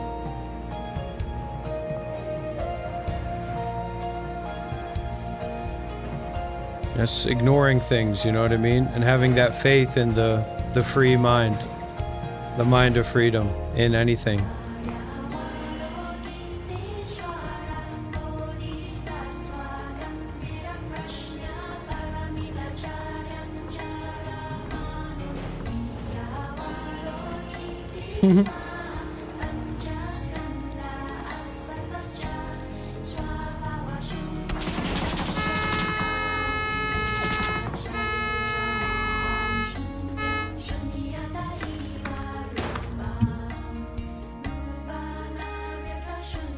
Coming from over there, I saw him shooting from over there.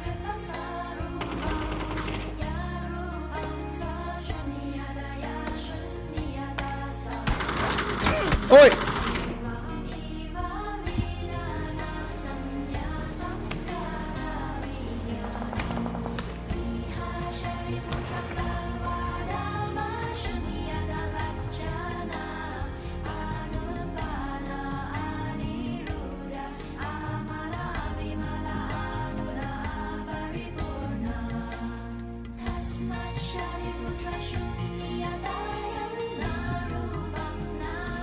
Sorry, buddy. Oh, they got it, huh? Oh my gosh. Danger zone.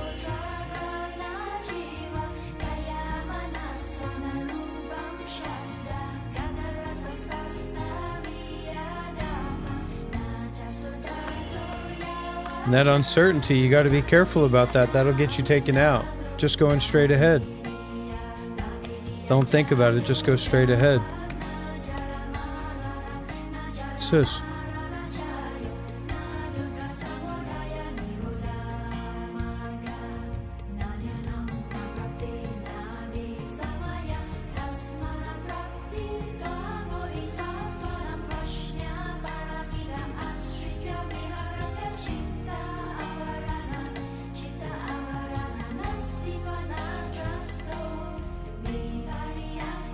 It's all those feelings that we kind of don't want to feel. and being more willing to feel that without letting our thinking mind take over us.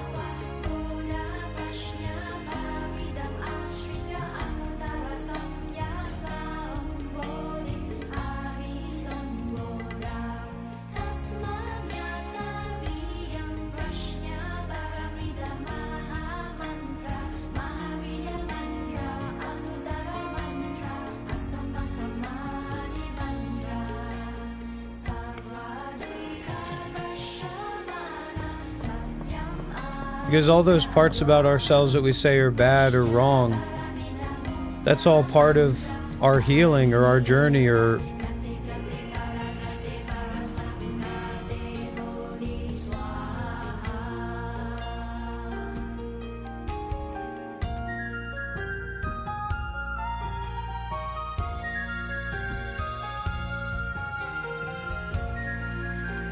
about accepting all aspects, all parts of ourselves totally and completely.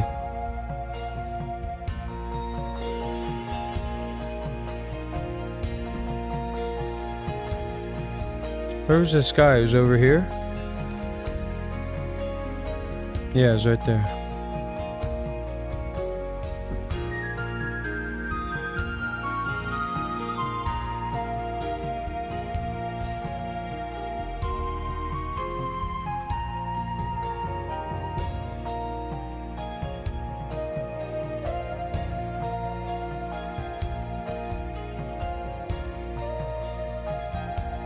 Whoop.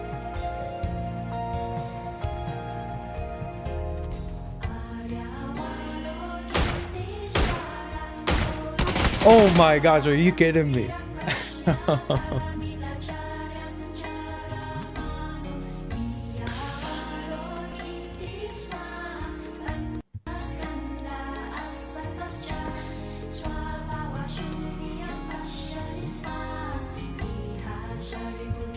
I'll try one more of this one.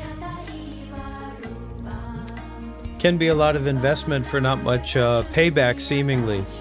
That's true in our practice as well. We're meditating, we're trying to live right, and yet it feels like there's more suffering. But that might actually be more awareness. More awareness that the suffering that's actually there. It's like with masturbation. I used to have a problem with masturbation and pornography and stuff like that.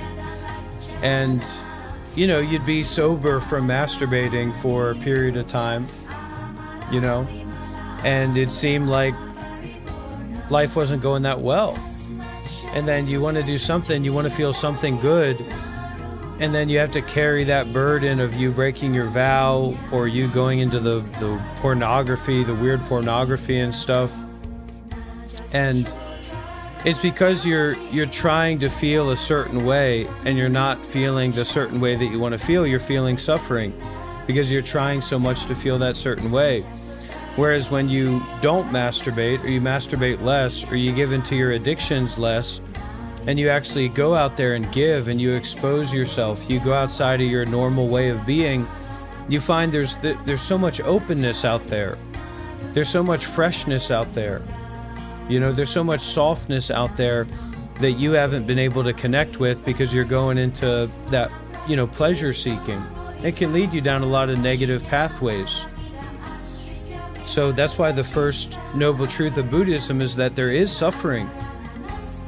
There is suffering. And so how do we face that suffering without identifying with it, and kind of going beyond it, becoming penetrative in our nature, spontaneous in our nature. And one of the reasons people masturbate a lot is because they don't have meaning in their lives. So we have to find meaning in our lives. We have to find a meaningful way to engage. And that's where helping other people comes in, or connecting with the Dharma comes in, because we can feel it.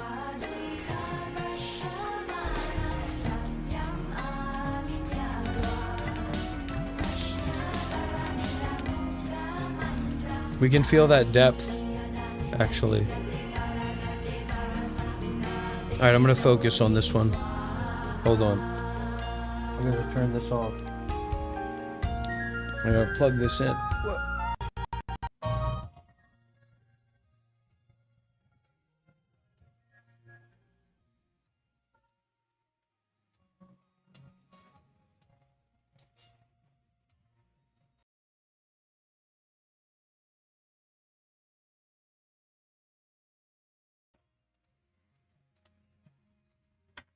All right, here we go.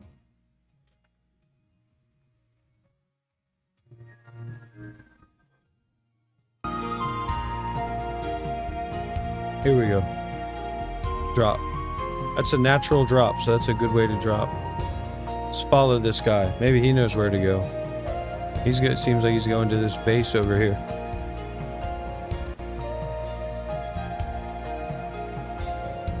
Where's this guy going?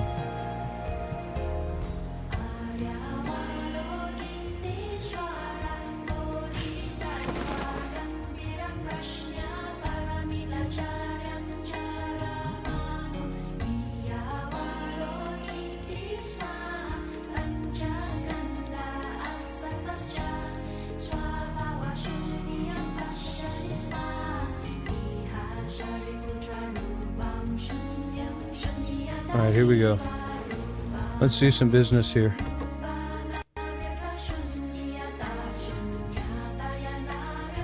Shotgun, go to work.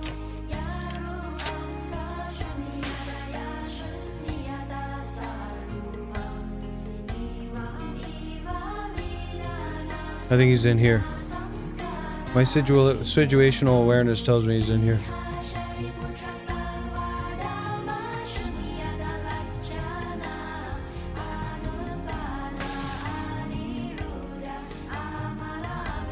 Went through here. Went out here.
There is no darkness without light.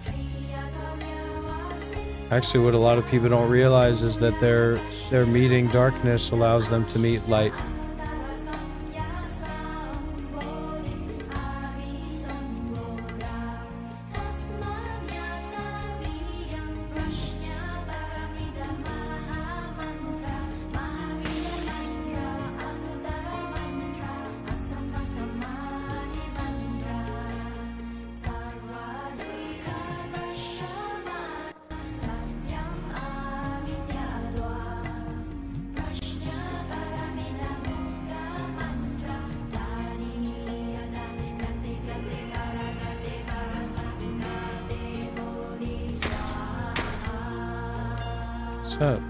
It's over there left.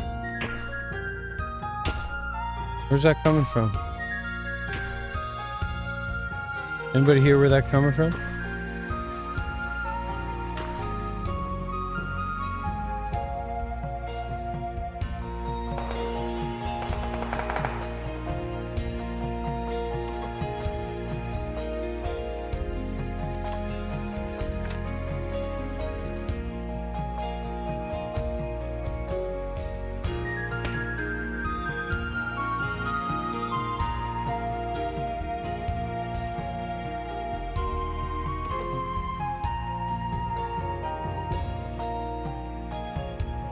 Say, oh, we've got so many options, how wonderful life is, there's so many options, but actually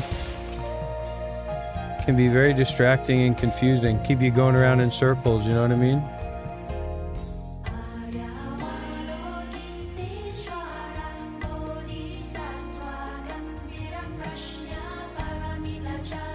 Gotta look straight ahead.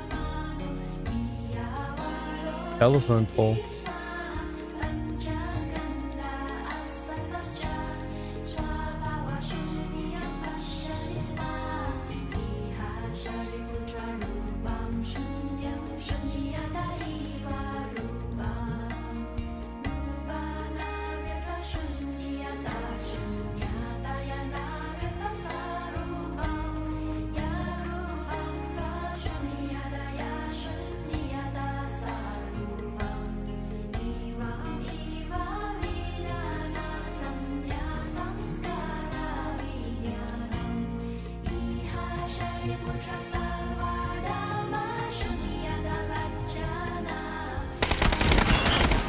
Oh my.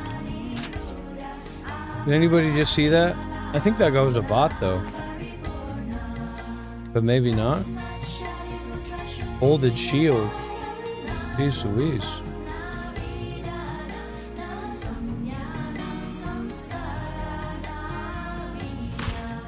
Wait.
I think the aug's supposed to be good.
Yeah, I'm in the circle. I don't know what that red line is.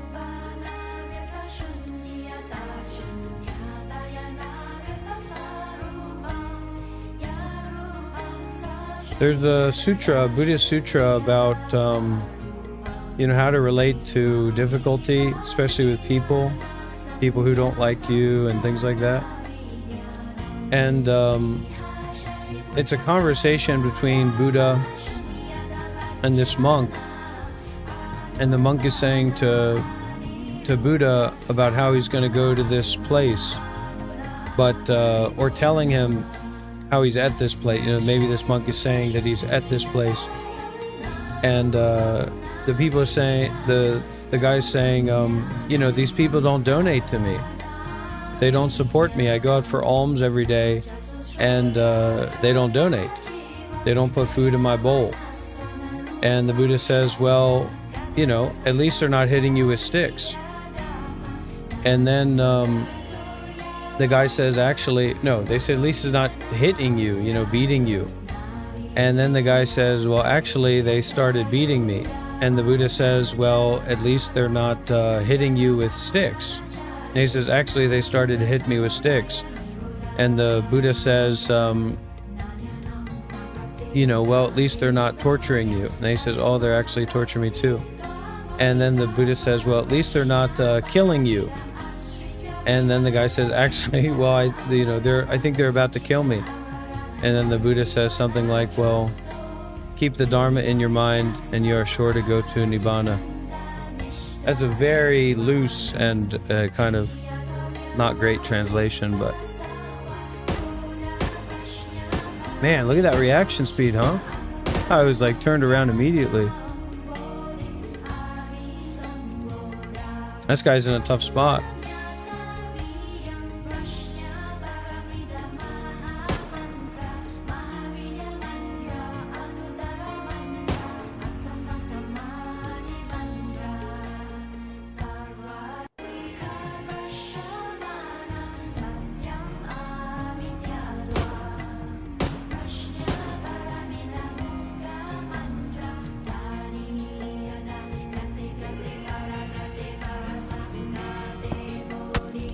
Oh, there he is.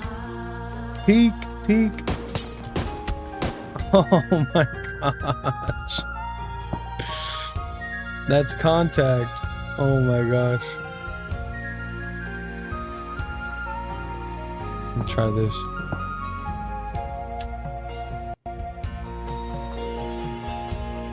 Rotate on him. What? Somebody else got him.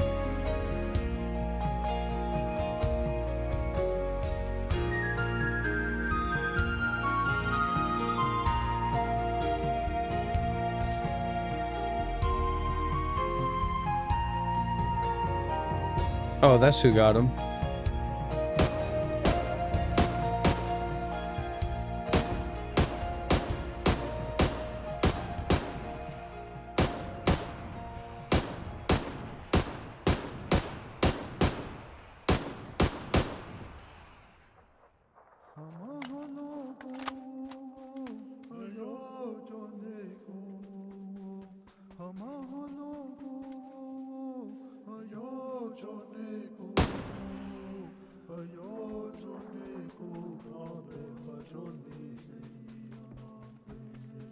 Oi. All kinds of people around here, huh?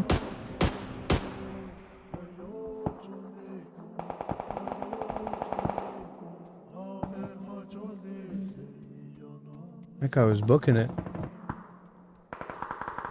There's another guy right here.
That's karma. I blew out this tire on this car. So I want that other guy to take it. Now I got it.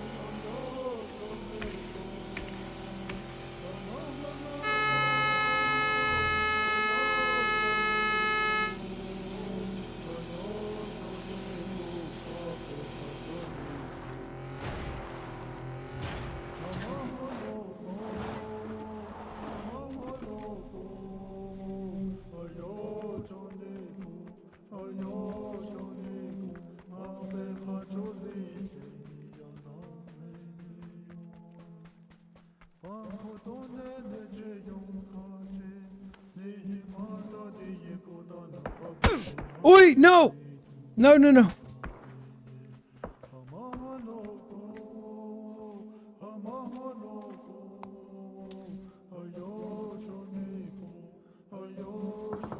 All right, I keep forgetting we're trying to win here, so I'll try to remember a little bit.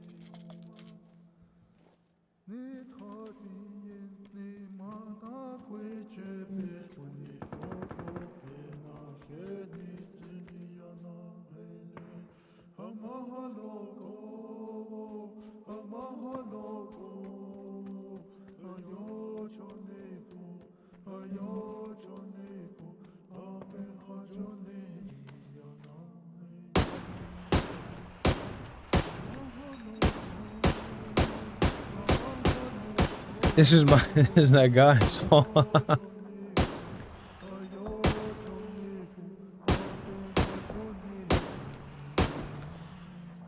He's getting shot from somewhere else.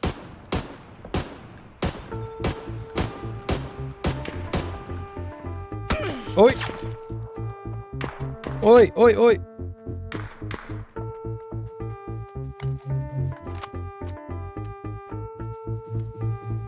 That guy over there, I think, was shooting him.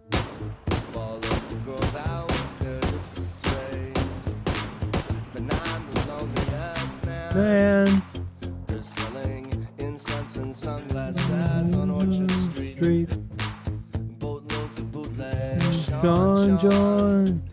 I'll dream you up in this vast dark land. Leave my love to for each seraph on the back of your neck.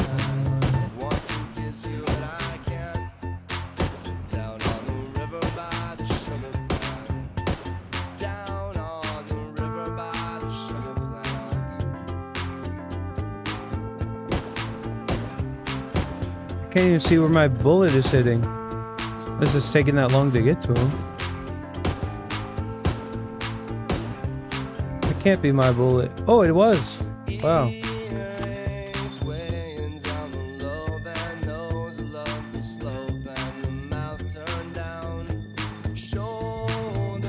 Maybe I'll change the name of my channel to The Bad Buddhist. That's a cool name.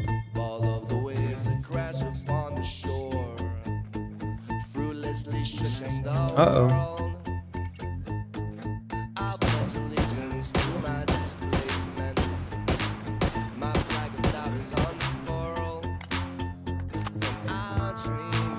Up in the vast dark realm,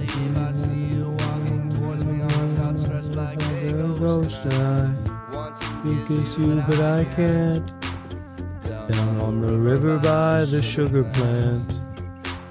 Down on the river by the sugar plant. All right, now we're getting into shotgun territory here.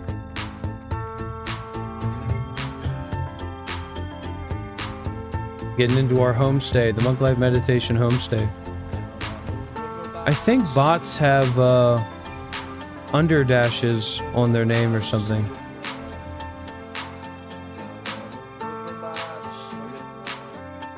Here we go.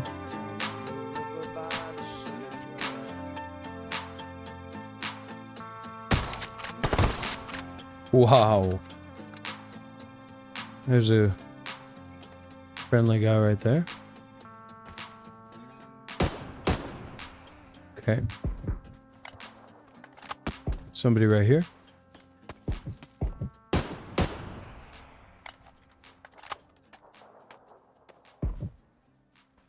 That's like a super gun or something. Somebody's shooting at me.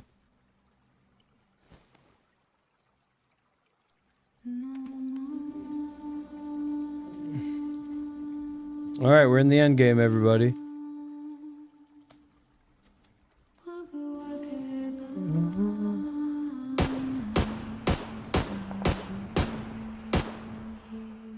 That's a guy got a big gun, I think.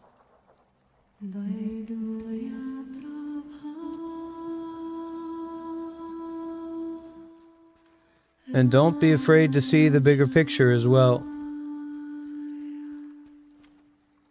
Even though you zoom in, you gotta know how to zoom out too.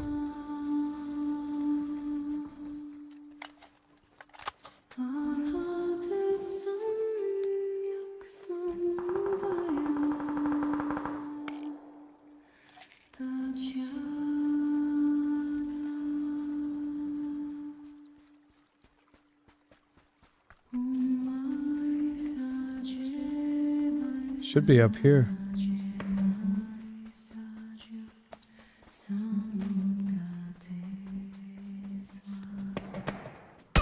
Oi!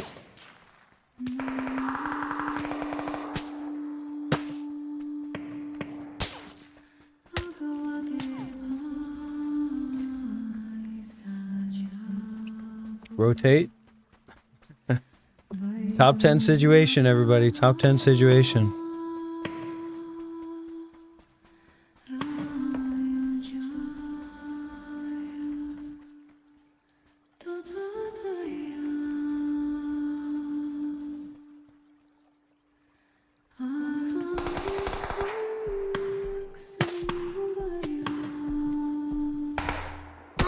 Oi!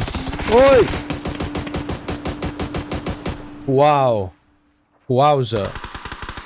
Wowza, wowza, wowza, wowza, wowza, wowza. What? Okay, here we go.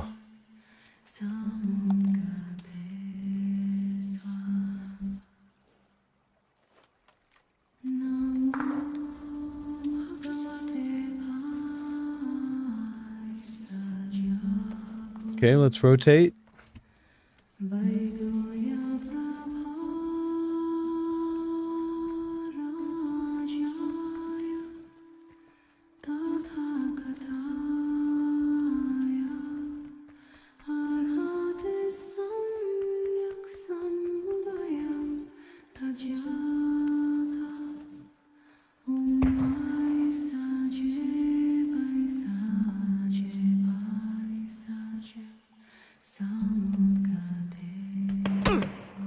What's that coming from? Is that from over there?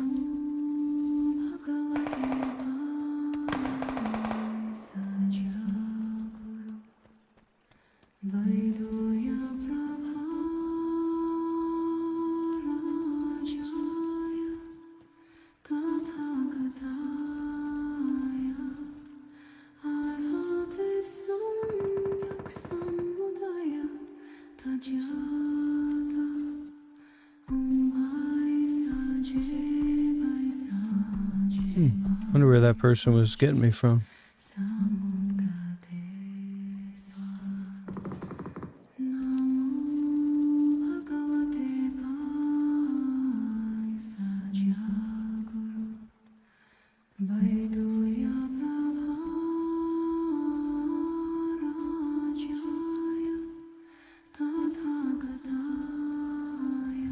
Wee wee wee. Uh-oh.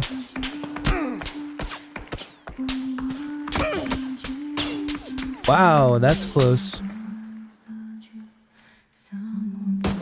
Oh my gosh. Buddy. That's tough, huh? That's a tough reality, the loss. But that was fun. The reality of loss.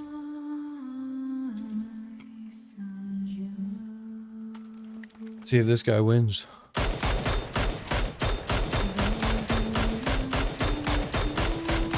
Whoa.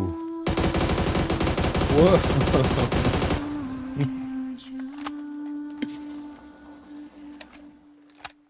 Yeah, I think I maybe should have rotated more. I should have kept rotating.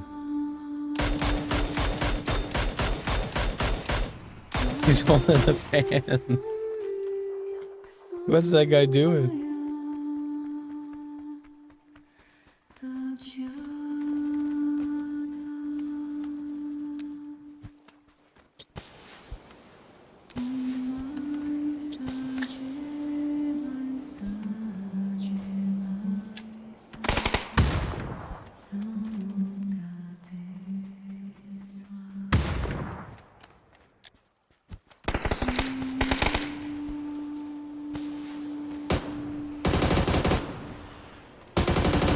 Huh?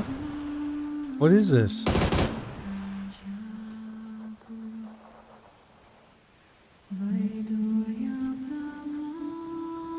I don't even know what happened. Maybe he won.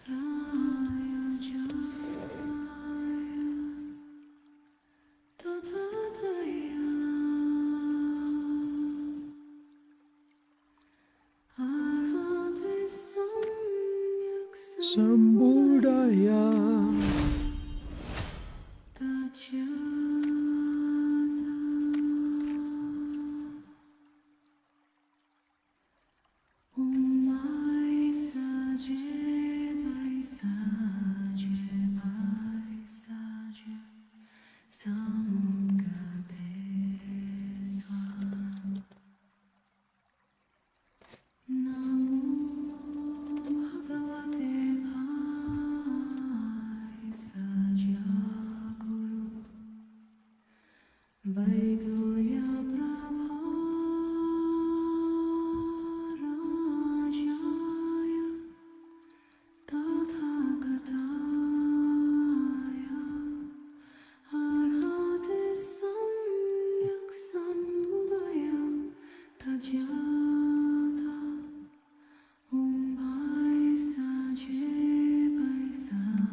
Frank Yang just texted me, well, hours ago, it's almost 2 a.m., and asked me if I was going to apply for the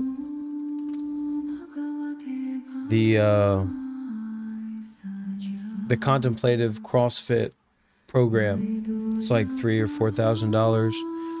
I think it's a cool thing. It's a cool group of people. But I think it's mainly for people who are a little bit less experienced to moderately experienced and don't really have access to community. And I would kind of join it, although, you know, I'm not much for any kind of attendance schedule. But, yeah, it's too much money. I'd join as a guest teacher, certainly. Not that I'm better than the program. I'm sure I would get a lot of benefit from the program. But I feel like we have our Sangha here. We have the work that we're doing here. And that's what my priority is right now. What I do like, though, is there's a forum that I'll share with everybody.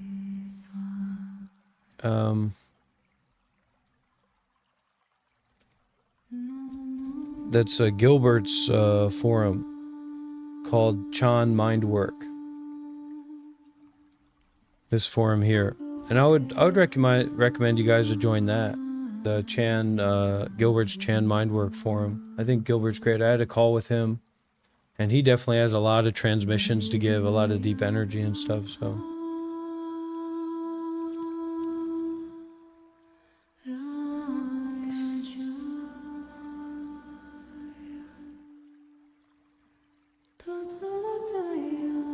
My name's still Bante Warapanyo in there.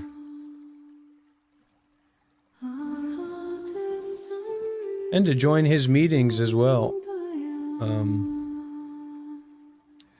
So this Monday he'll be presenting on how to meditate and live in Chan. This will be a practice session, hone your meditation skills. I'd love to join that.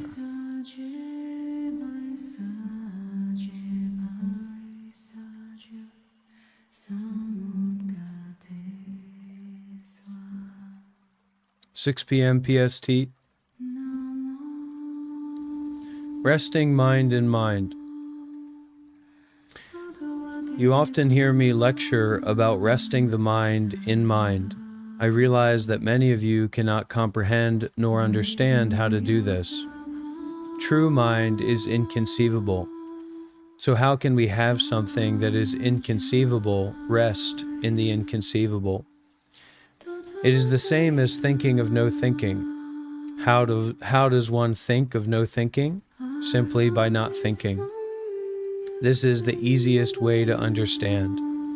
Resting the mind in mind. We do not negate the awareness of the mind. Mind is capable of being aware in a state of equanimity of its environment.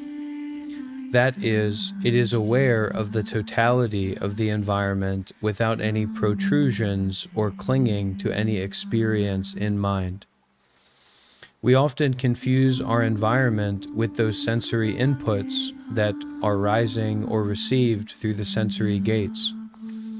But we know that these inputs are fundamentally empty. Those inputs arise from causes and conditions. These causes and conditions are dependent on one another for their apparent existence. That is the illusion of duality, the illusion of subject and object.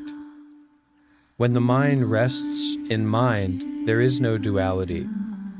It is not confused that the aware mind is separate from the inputs coming into mind from the external environment. This would be tantamount to the proverbial ostrich hiding its head in the sand. There is no head to hide in the sand. There is no ego, personality, life, or being.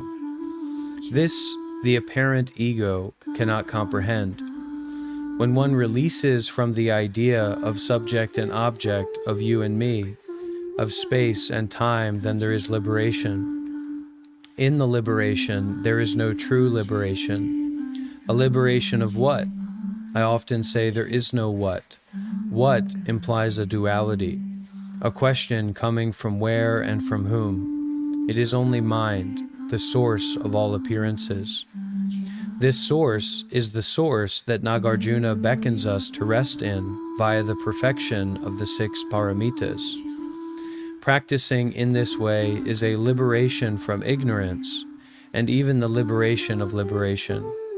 When we talk about the 3 marks of existence, the first is impermanence, the second is no self, and the third is suffering or nirvana. Suffering and nirvana are not 2 things. If there is no suffering, then there is no nirvana. It is seeing clearly that there is no such things. This is resting in mind. This is mind resting in mind. Whether we are sitting in meditation or we are coursing through our lives, simply rest of the mind in mind. This means don't chase after appearances. Don't rush to meet experiences at the sensory gates. Use wisdom and compassion to determine the next actions to be taken via body, speech, and mind. In absolute reality, there is no you, nor even ending of you. Any ending of you. Everything is simply thus.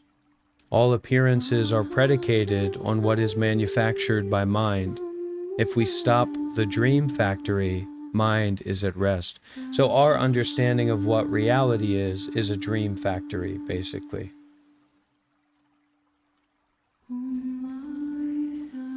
So if we stop the dream factory, mind is at rest. Always maintain a mind of relaxation. Course through this world as if you are sitting on a log in the forest. I feel like I'd probably be pretty stressed if I was sitting in a log in the forest, but I get what he means. When something needs to be done, it is done. When it is finished, the mind... when something needs to be done, it is done. When it is finished, the mind rests. Simply resume sitting.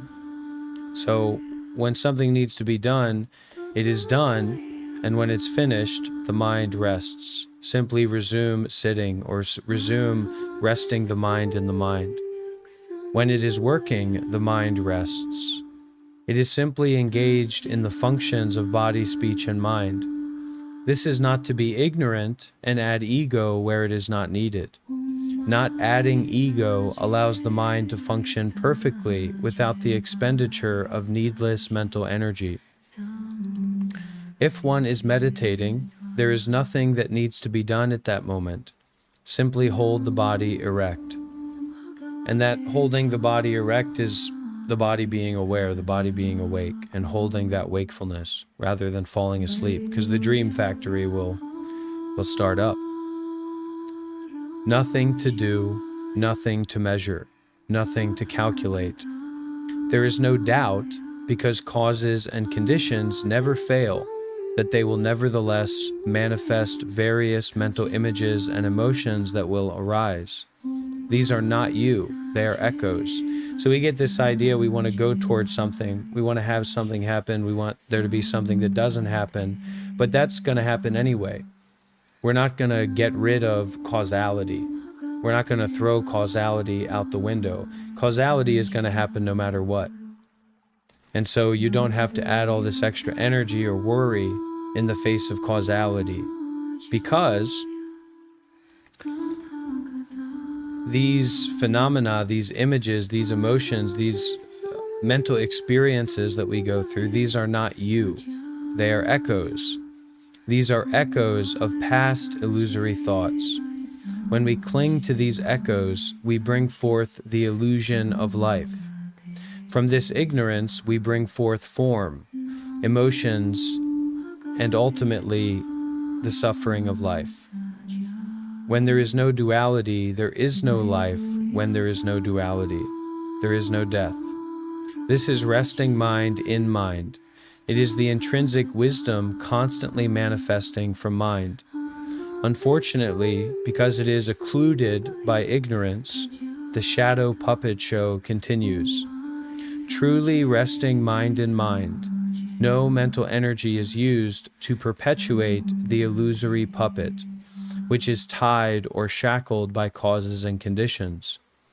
When one understands that these causes and conditions are created by the mind, mind no longer produces a continuation of that dream or the dream. The dream stops for the mind, but nevertheless, the dream continues for those trapped in the dream.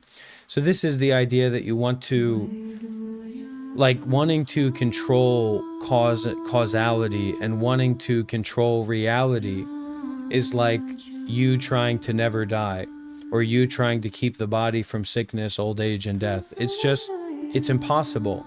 And when we realize that impossibility, we can actually give up that endeavor, and we can stop the dream machine, and we can allow mind to rest in mind. Truly resting mind in mind, no mental energy is used to perpetuate the illusory puppet, which is tied or shackled by causes and conditions. When one understands that these causes and conditions are created by the mind, mind no longer produces a continuation of the dream. The dream stops for the mind, but nevertheless the dream continues for those trapped in the dream. The biggest error is to believe that you are trapped in the dream. There is no you nor not you. One did not destroy the dream.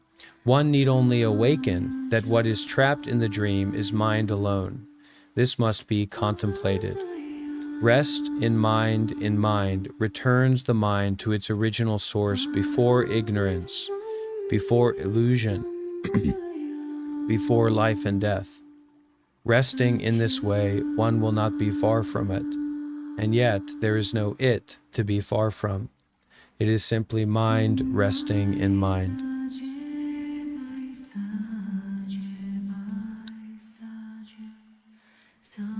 Gilbert comments, faith is the first essential. To believe anything is created by the mind, to believe everything is created by the mind is the first principle. Use this every moment as if holding unto a roof tile to bang against the iron mountain until one day the mountain shatters.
the unfathomable and wonderful Dharma is clear to be seen for those who wish to see clearly. On a journey to nowhere, taking it easy, taking it slow. No more worries, no need to hurry, nothing to carry, let it all go.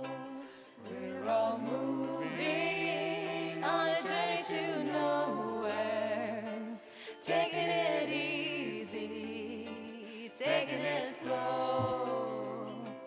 No more worries, no need to hurry, nothing to carry, let it all go.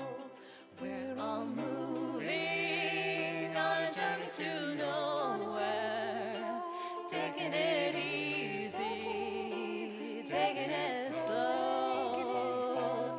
No more worries, no need to hurry, nothing to carry, let it all go. We're all moving on a journey to nowhere, taking it easy, taking it slow. No more worries, no need to hurry, nothing to carry, let it all go. We're all moving on a journey to nowhere, taking it easy, taking it slow. No more worries, no need to hurry, nothing to carry, let it all go. Let it all go.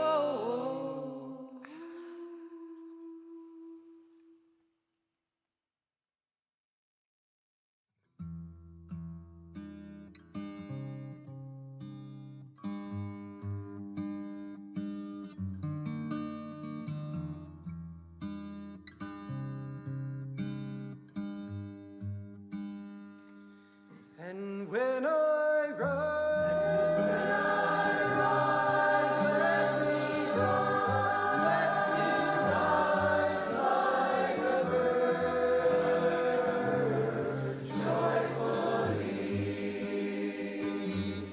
when I fall, let me fall, I believe. Grace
Hey oh hey, hey oh hey oh hey oh hey, hey oh hey, hey we are oh hey, hey oh hey oh hey oh.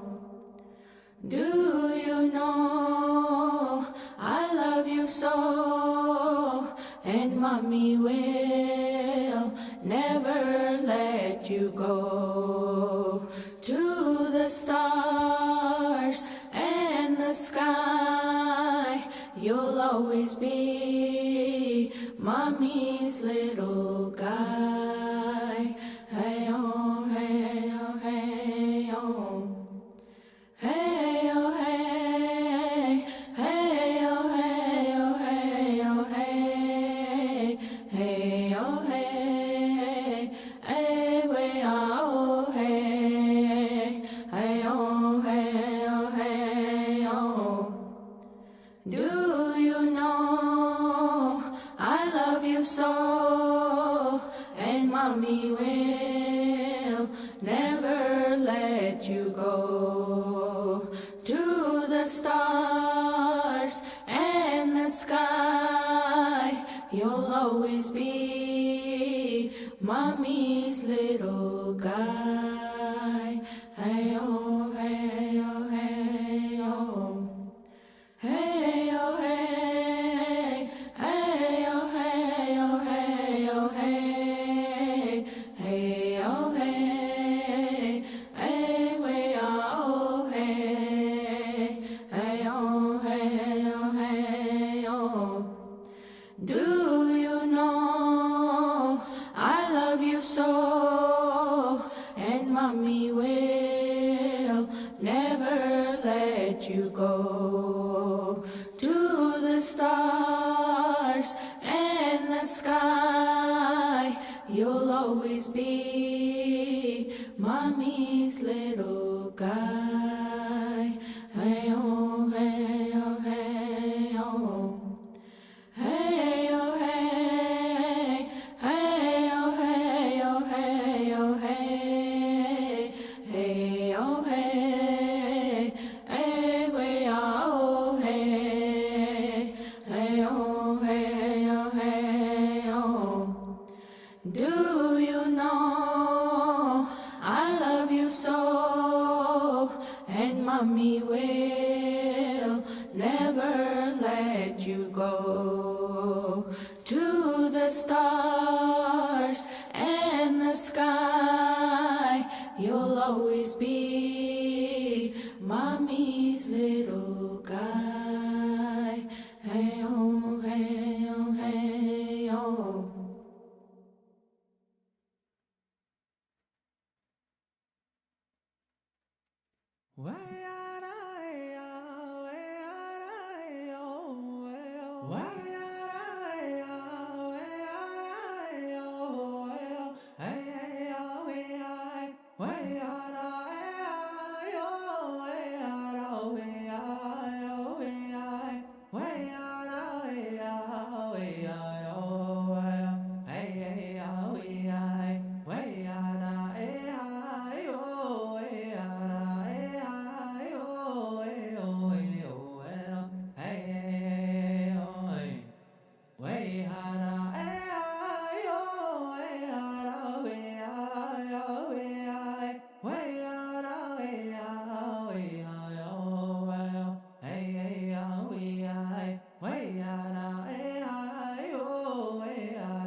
will find you in the end. You'll find out just who was your friend. Don't be sad, I know you will. But don't give up until true love will find you in the end. This is a promise with a catch. Only if you're looking can it find you. 'Cause true love is searching too. But how can it recognize you unless you step out into the light, the light? Don't be sad, I know you will. But don't give up until true love will find you in the end.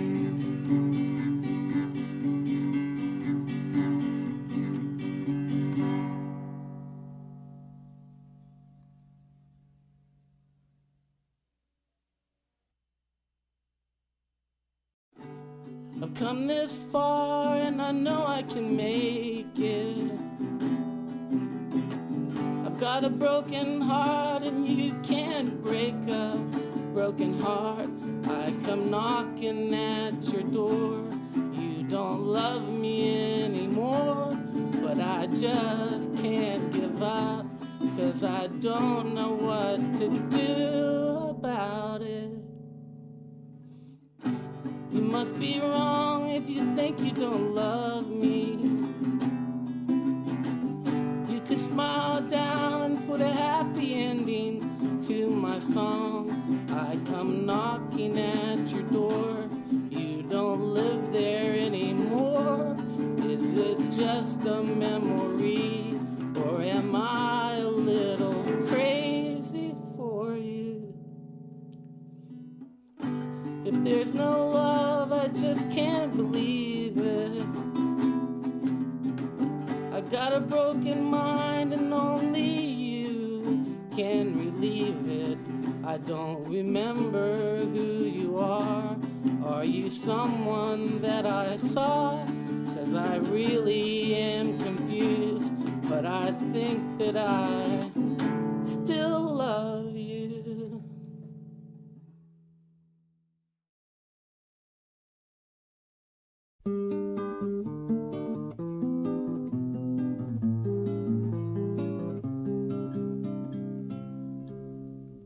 It's nice to hear your voice again. I've waited all day long, even wrote a song for you. It's strange the way you make me feel. With just a word or two, I'd like to do the same for you.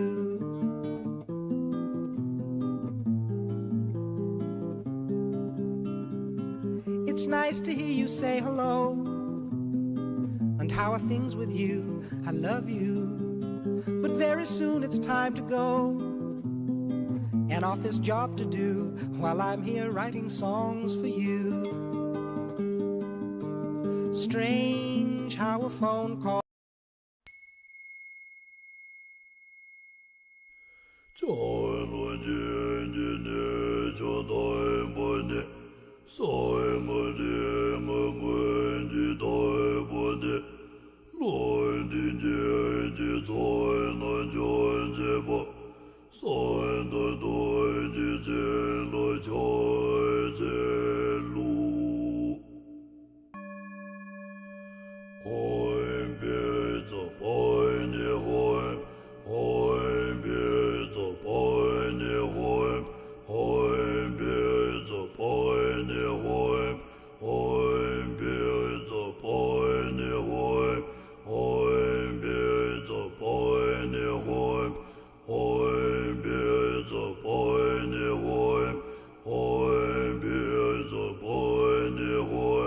Hui